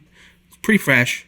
But the thing is when you go to a place like that and you see them sit down for a meal, you don't see them eat anything that's on the menu. That you see them pull out the fucking the real shit that they would eat at home or whatever. They don't eat sweet and sour chicken and that kind of stuff. That's the question. What do authentic Chinese people eat, and what is a lot of veggies, a lot of rice, a lot of veggies.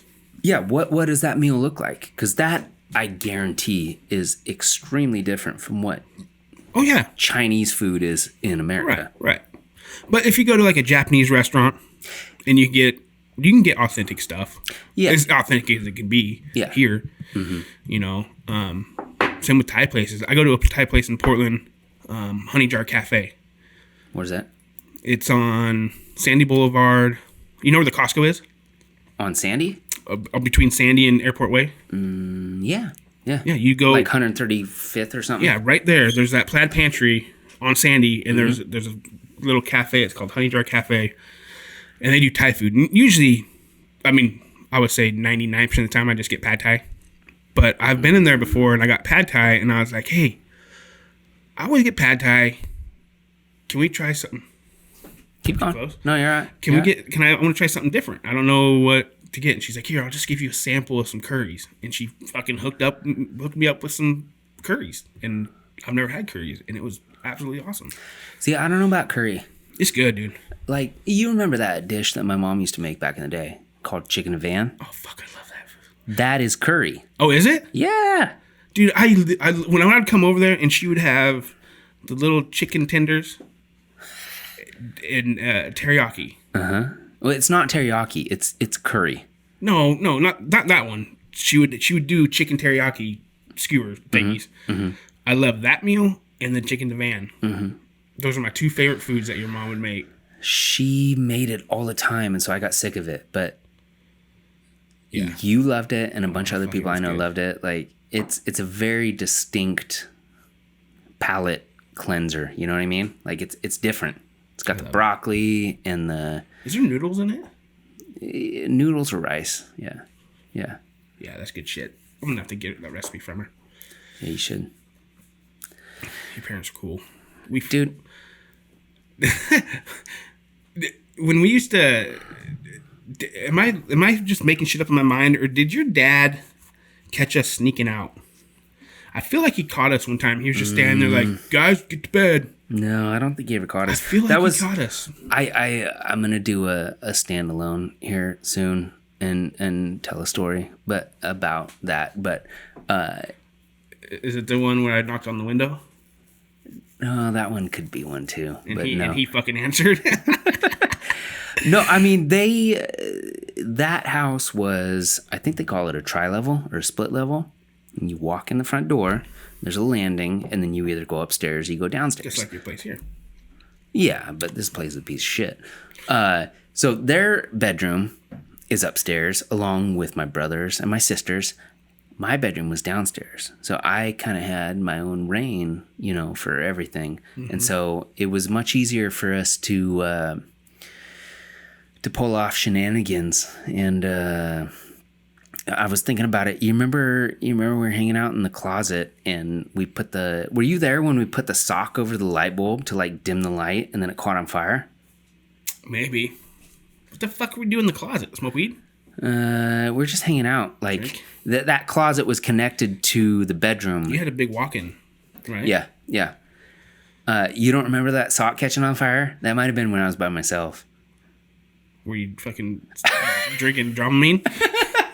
And you thought it caught on fire? No, you and I used to sneak out the back door and then just like walk around the neighborhood and stuff. Cigarettes and... Yeah. It was all about the thrill of like doing the thing that you weren't supposed to do. It's not like we did anything bad. We didn't go and fucking slash tires or break windows or anything. No.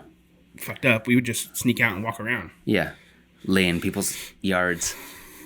We would steal your parents' booze. We did steal their booze. We'd do our little ceremony. Yeah. No, I've had conversations with them many times over the last 10, 15, 20 years or whatever. We'd still... You remember they had that bottle of... It was like a half gallon of Jim Beam. It was Jim Beam? It was Jim Beam. It was like a fucking $30 half gallon. Okay, it was shit. And for whatever reason at that point, like they drink a lot more now, but back then, dude, they didn't drink at all. I think they had that same bottle of vodka that we were stealing all the way through your sister for a long time. She was drinking straight water. Yeah, because we started it, then your brother hit it, and then we would go upstairs and we would fill up a glass full of booze, and then we would take it downstairs, and then we were super concerned that they would see the level on the bottle, so we'd fill it back up with water. And so yeah, by the time my brother got to it or my sister got to it, it was basically water. And I can't imagine that. Like, I mean, I probably drink more than normal people, but like, can you imagine having 4 or 5 bottles of booze in your house for 2 years at a time? Yeah. No. They had the same bottles forever. Dude, my grandpa, when he passed, he had this badass globe. You probably remember my globe. It turns into a liquor cabinet. You open it up and it's a liquor cabinet. Yeah. So I don't have anywhere to put it in my house, so I have it down in my storage downstairs. And I just, for no reason, I went and I opened it up, and there's a 5th of Vitalis and 2 half-gallon of empty Vitalis sitting in there. I would hide them from Vera because I didn't want her to know that I was drinking them that much. So I'd drink the fuckers and put them downstairs and then forget about them. So I opened it up, and there's a bunch of empty bottles of fucking Vitalis. And if anybody knows what Vitalis is, it's about the bottom shelf shit. You smell it and you have a hangover. It's great goose. I loved it. I fucking loved it. Until about a month ago, maybe 2 months ago, I got it. And I was like, oh, fuck Vitalis. I drink it all the time. And I had like 4 or 5 beers, and I drank maybe half of a 5th. And dude, I was sick. And so I won't. You know, $7.99 a 5th. I don't think I've ever drank it, but it sounds like HRD. And we drank the fuck out of that for a long time. Yeah, it's about the equivalent. Maybe a little cheaper than that. You remember? We used to get a half gallon of HRD for like $13.50. Dude, I hated the burn of HRD. It's so gross. Like, there's no redeeming quality from it other than it gets you drunk. Yeah. No, there's no other reason to drink it ever. Nope. I stepped my game up. I get like $15, $16 bottles. Yeah, me too. Absolute's in Washington, everything's on sale. Like, it's $18.99 a 5th of Absolute when it's normally $23.99 or something. But after the taxes, so you get a sales tax and then you also get a booze tax. So it'll turn out to be $25 after all the taxes. That's deceptive. It's super. When you go into the store and you see, that's why I like to, when I go to Washington, I like to buy booze at Safeway because they always have the, the Safeway price or whatever. Right. You get a bottle for $15.99, but then you go through checkout and you're paying $22 by the time you're done. You're paying the same amount as you would in Oregon. Yeah. So in Oregon, you don't see those good prices, but you don't get taxed like you do in Washington. But you can fucking go to any grocery store and buy it. You don't have to go 6 blocks away to the nearest fucking shithole. That's really cool about Washington. I mean, I experienced that when I was in Arizona too. Is that you could just buy booze in the store? And yeah, Oregon's one of the only places you probably can. Yeah, it's pretty dumb. I mean, it's good for businesses that are solely reliant upon that, but like, well, they even still have liquor stores over there. They still have in Washington. Yeah, they still have a straight up liquor store. Really? Yeah, they must have different hours or something. They'll sell different things, but it's not a grocery store. Yeah. You know? So.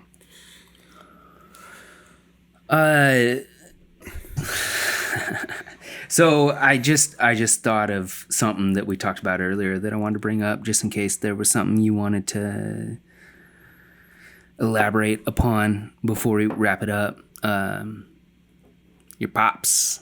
The pops. Michael J. He was a good dude. He was a good dude. If whoever known him,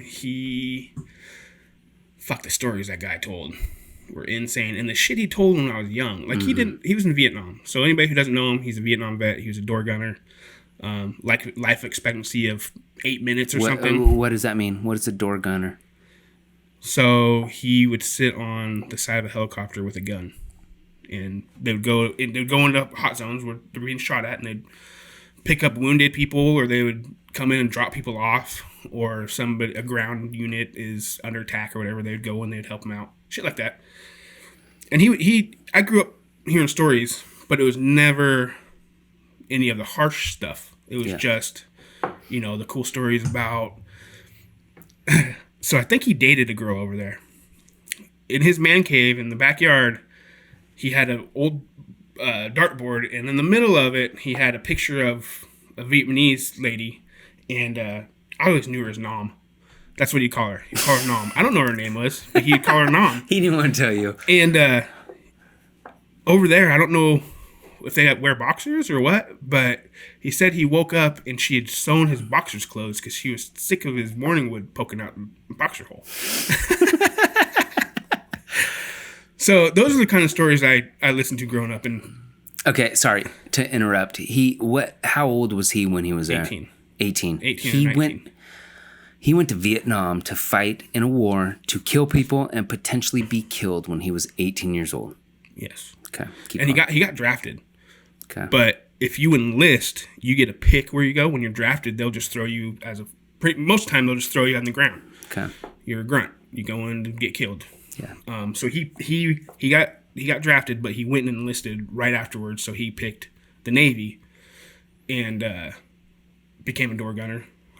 Flew 362 missions. That's a lot. Something like that. He was inducted into the Hall of Fame, where he went and fucking had this huge ceremony. All these awards, all these crazy awards I didn't know anything about until all this was done. But then he started getting into the crazy stories about, sticking his fingers in bullet holes, fighting people on the ground, like hand-to-hand combat shit. Yeah. Hanging from he would hang from the helicopter rocket pods from his legs upside down out of the helicopter and shooting people. Upside down. He would hang outside of the helicopter. That was one of the things that was mentioned in his that got him inducted in the Hall of Fame. So anyways, yeah, door gunner. Going through sports, he was the dude to ride with. All the kids, baseball and wrestling. All the friends, well, not all of them, but, select few of my friends, and my brother's friends, wanted to ride with Mike Dog. Yeah. Because he told the coolest stories. Yeah. And it was always something new. Some new story. But he was also super chill. Like, I have a friend that was dating a girl, and he wanted to have sex with her. He was too afraid to ask his parents for condoms, so he came to my dad, and my dad bought him condoms. He would buy us booze. Remember going out to the cabin? Red Dog. Red Dog. That shit is gross. I think that was the last time I drank it. Oh, me too. Nope. I drank it again the day that you went to Arizona. Me, Irvin, and your girlfriend went back to my aunt's house. Yeah. And we shoulder tapped and got Red Dog. Which, I don't even your think they make it girlfriend was anymore. 21 at that time, wasn't she? She must not have been. Otherwise, she would have. Yeah, because we shoulder tapped. I remember. She must have been 20. But I drank it that night, and it was horseshit. But yeah, so he was a good dude. He was a cool guy. He was complicated, man. Super complicated. Yeah. There's a cool story. I don't know if I should tell it though. It's up to you. Nah, I won't tell it. Okay. Do you remember the camper out front? The little camper? You should. That's where I lost my V. Yeah, I was in there. Of course. Yeah, I know. That's a fucking story there. That was a pathetic excuse for a first time. I'll tell you what. What do you expect? Come on, man. Fire Dog. Yeah. Come on. I really wish I was sleeping. Oh man. But yeah. He was a cool guy. Yeah, so he died on Christmas. That was 18, right? Yeah. Yeah. He was in Costa Rica. He was in Guatemala for 6 weeks. Came back and died a week later. So what would you say to him if you could talk to him? Oh fuck. I don't know. That's a hard one.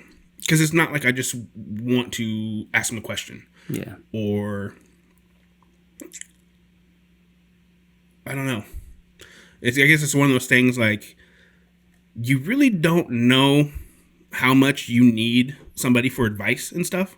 Like, it's been a little, a year and a half since he died. And there's so many things where I just, I would have an answer to this if I could just call my dad. But I can't. So that's the hardest part, because he moved to Canada. I don't even remember when. He was up there for 12, 15 years, 16 years. I don't even know. 12, 15 years. So, there was a time where I didn't see him for a few years. I just talked to him on the phone. So, really, the only thing that's changed right now is I don't get to talk to him on the phone. Yeah. Because I was used to not seeing him very often.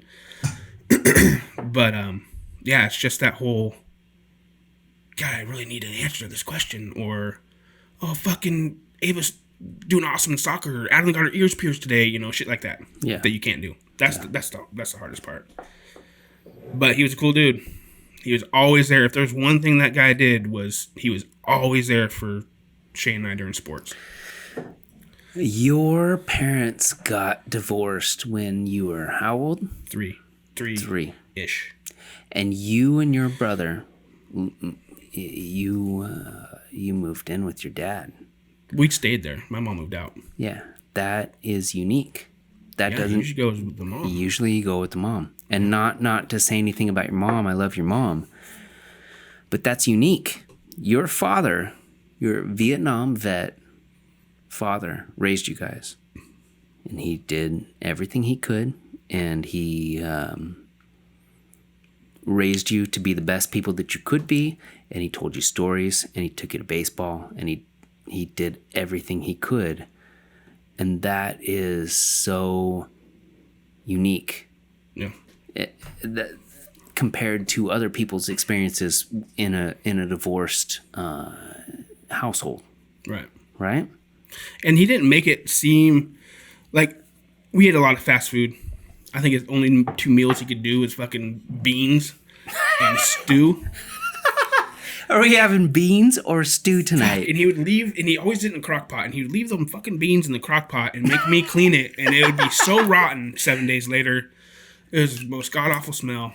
That was on you. You should have fucking cleaned it. I guess so. And we didn't have a dishwasher. You didn't have a dishwasher? No. Washer? I said washer. You from Washington? I just pulled the Fargher dog. Yeah, so I had to hand wash everything. I didn't have a dishwasher until, when I moved in with you. Where the fuck was Shane? Oh, Shane wasn't around. Once he hit 13, he pretty much only slept there. Yeah, and then he moved out. Yeah. Or got kicked out. I don't know.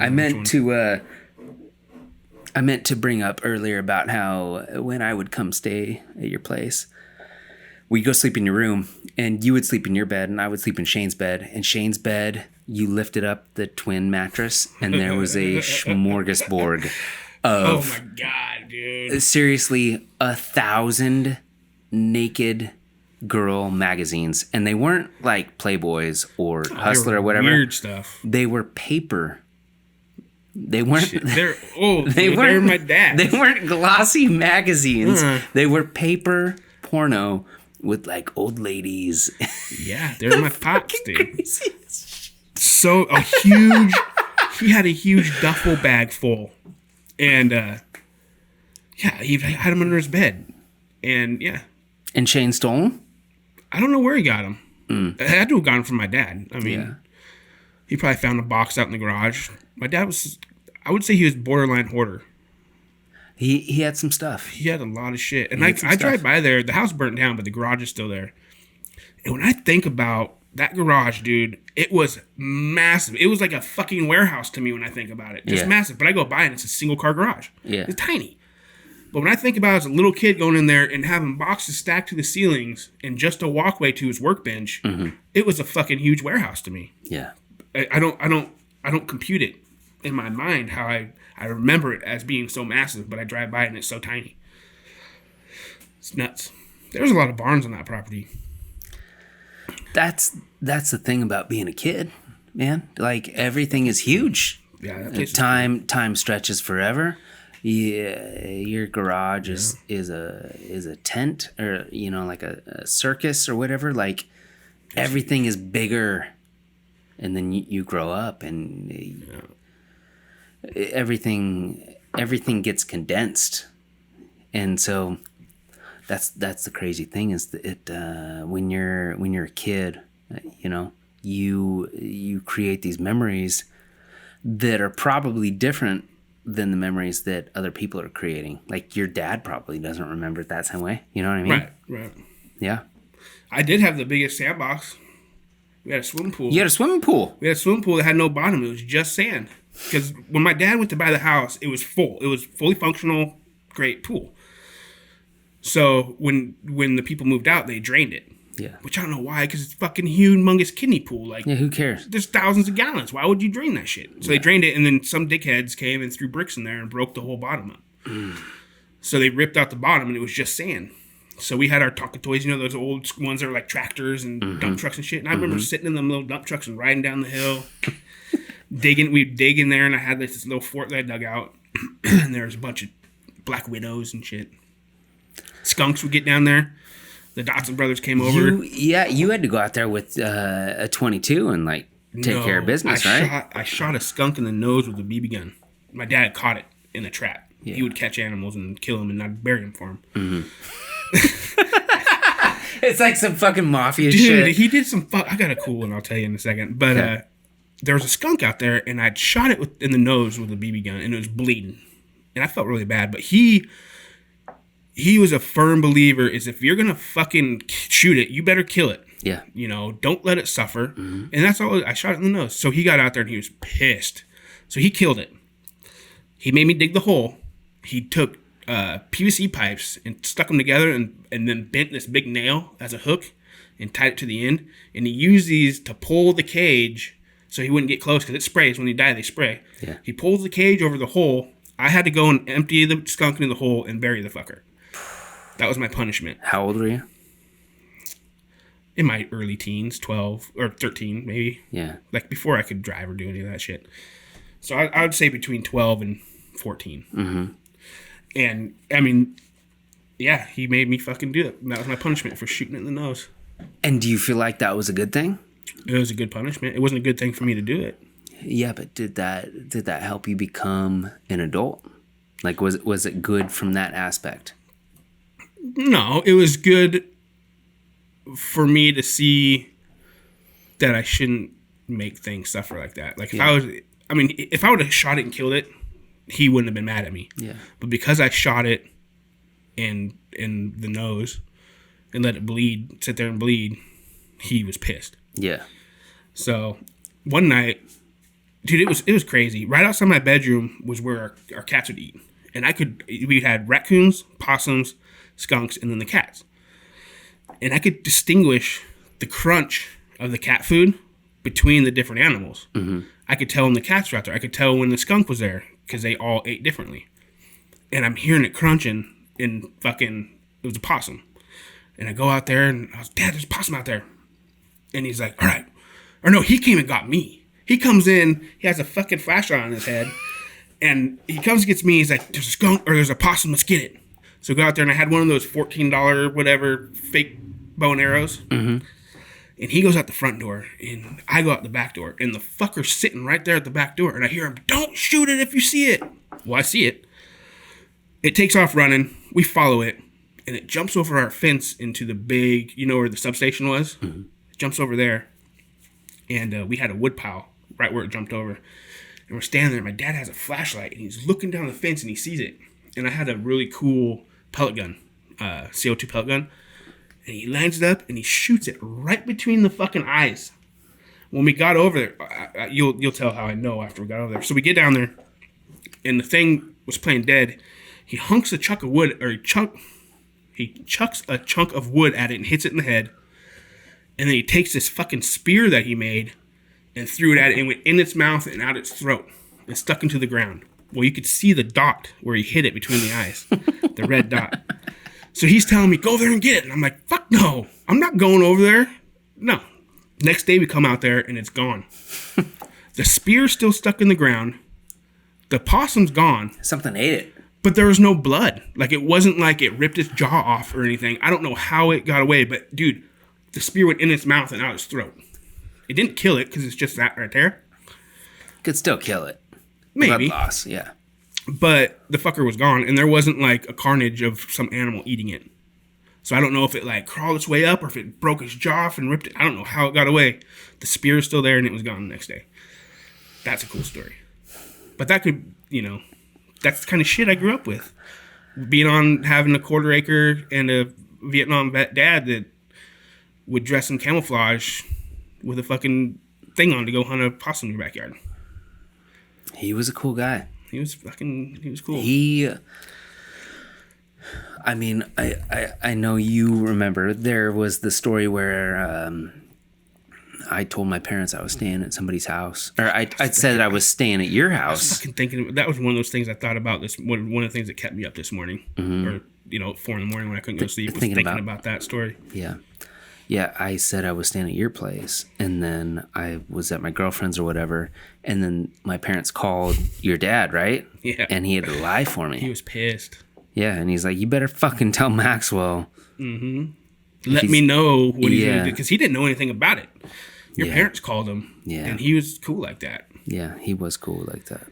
I can't remember what he said when he was, they're out back playing or they're down the street, or I don't know what he said to him to make him know that you're there without them being like, oh, let's talk to him. Because I could see your parents doing that, being like, oh, can we say goodnight to him? Well, no, they got to a point where they knew that I was deceptive and I was trying to do the things I wanted to do, regardless of whether or not they wanted me to do them. And so that's the other division between now and then. With, like, if it were now, they would have just sent me a text and they would have said, where are you? And then they could have fucking pinged my phone and been like, you're in Goldendale or whatever. You know what I mean? Like, it was different. It was this weird transitional area between, like, before our generation, 80s, 70s, 60s, whatever. You had no idea where anybody was. Ever. In our generation, you could call somebody and say something. And then we finished all of our youth before we hit this cell phone area. And now, I mean, you can track your kids if you want to. It's nuts. But old Mike Dog, he took one for the team. He was pissed. He came in my room. I was home. He was pissed. He was so fucking pissed. He came in my room, started yelling at me, and I'm like, what the fuck? I don't even know where Maxwell is. I don't know. I knew exactly where you were. That's the only place he ever went. Yeah. Blue Jays. Yeah. And so, yeah. I mean, I told you about it. I told you, fucking, at least let him know. You gotta let me know at least. Fuck. I probably ended up going over there that night. Maybe not. You used to sneak out and ride your fucking bike all the way there. No, I've got stay the night. I've got a good one coming up. I'm gonna do a single on that for sure. Okay, yeah. I won't bring none of that up then. That was. I don't know if that was dumb of you or what. No, I don't either. Fire dog. We did some shit, man. We did some shit. Dude, we could go for days. Listeners would get so bored sitting here if we just went on and told our stories. No, anybody that has listened to this far is still listening right now. You think so? Fuck yeah. I don't know. I think Pondos is going to be a good one. Vera was like, I can't wait to hear Pondos. He's so funny. And I'm like, what the fuck, man? What about me? Yeah. You want to marry my friend? What's up with that? She was pretty nervous about me coming on and doing this because she knows I have a big mouth and I don't really have a filter.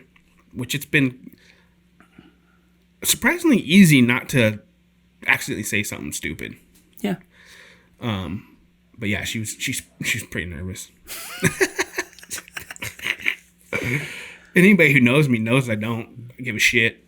I mean, about things that I say. Mm-hmm. Like my sex life, my past, all that. Dude, I will talk about that with anybody, anytime. It doesn't bother me. No, I know. But the biggest obstacle to overcome is whether or not people have jobs that they could lose with shit that they say on this. Yeah. Like, if I didn't have a job, if this was my job, it would be different.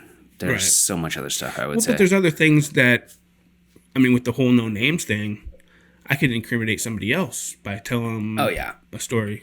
Yeah. You know, when I had a broken leg and shove a pipe down in there, and maybe the employer of the person I was with was like, "What? He used to smoke weed when he was 12 years old." Yeah, that's a thing. He's fired. Smoking weed used to be illegal. That was scary, dude. That's the best spot to hide a pipe is in your cast.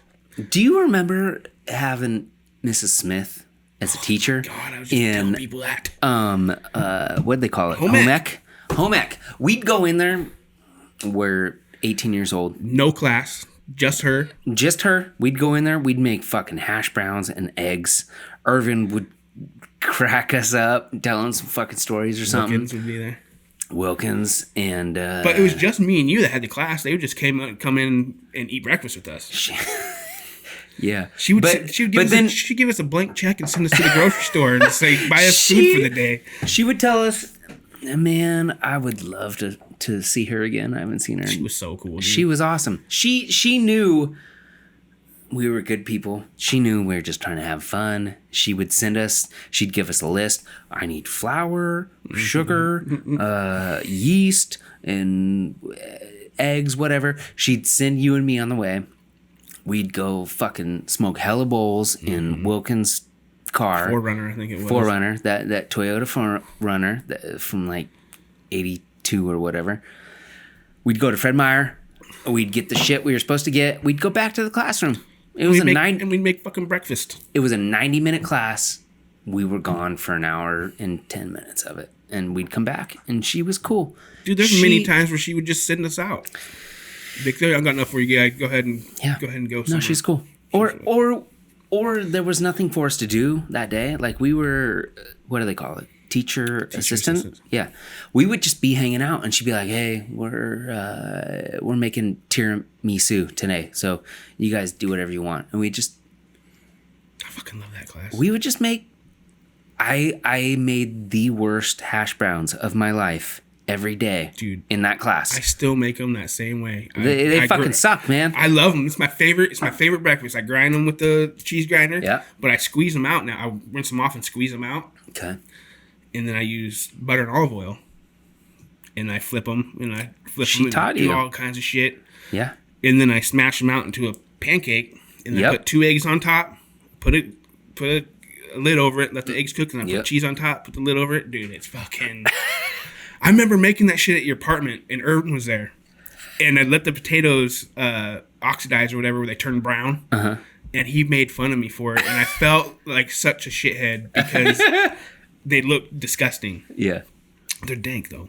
No, they're good. I just made those on Monday. Or Tuesday. Monday and Wednesday. Fucking love them. Still make them the same way. I was just telling somebody that story. I think it may have been my neighbor. I was telling him about being a cadet for home ec. Oh, you got home ec? Fucking dude. It's like, yeah, dude, you don't understand. That was a great class, dude.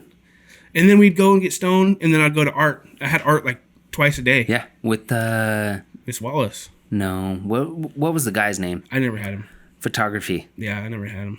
Wilson. Wilkins? Wilkins. It was Wilkins. Yeah. Yeah. He was cool. He was. But they're Wallace, they're both potheads. They're both fucking... I don't think they're working anymore. Do you remember Wallace with... Oh, it's got wabi-sabi. You'd make some piece of fucking shit, dude. It just looked terrible. And she'd go... It's got wabi-sabi. Dude, she was awesome. She got mad at because she knew we were smoked, dude. She knew we were hella stoned all the time. And she would take roll, and I was always late. And she would mark my name, and I'd go in there and I'd erase it. I came in one day, and she met me at the door, and I was blazed. And she got so fucking mad at me, dude. She was looking right in my eyes and through my soul, and I'm just like, dude, she knows I'm stoned. Of course she knows. But she would never, dude, I never had to do what the curriculum was. I always just went into the corner and did my own shit, and it was cool. She loved me. Yeah. All right, let's shut it down. 2 hours and 16 minutes. Fire dog. It was easy, right? That wasn't bad. I actually... It's good. Yeah. Once you get into it, dude, you don't even know. Dude, there's so many things I want to talk about. Yeah, I know. Round 2 coming up soon. Okay? All right, Farg Dog. Peace out. Peace out. Peace out, Farg Style. Hey, peace out, Farg Style.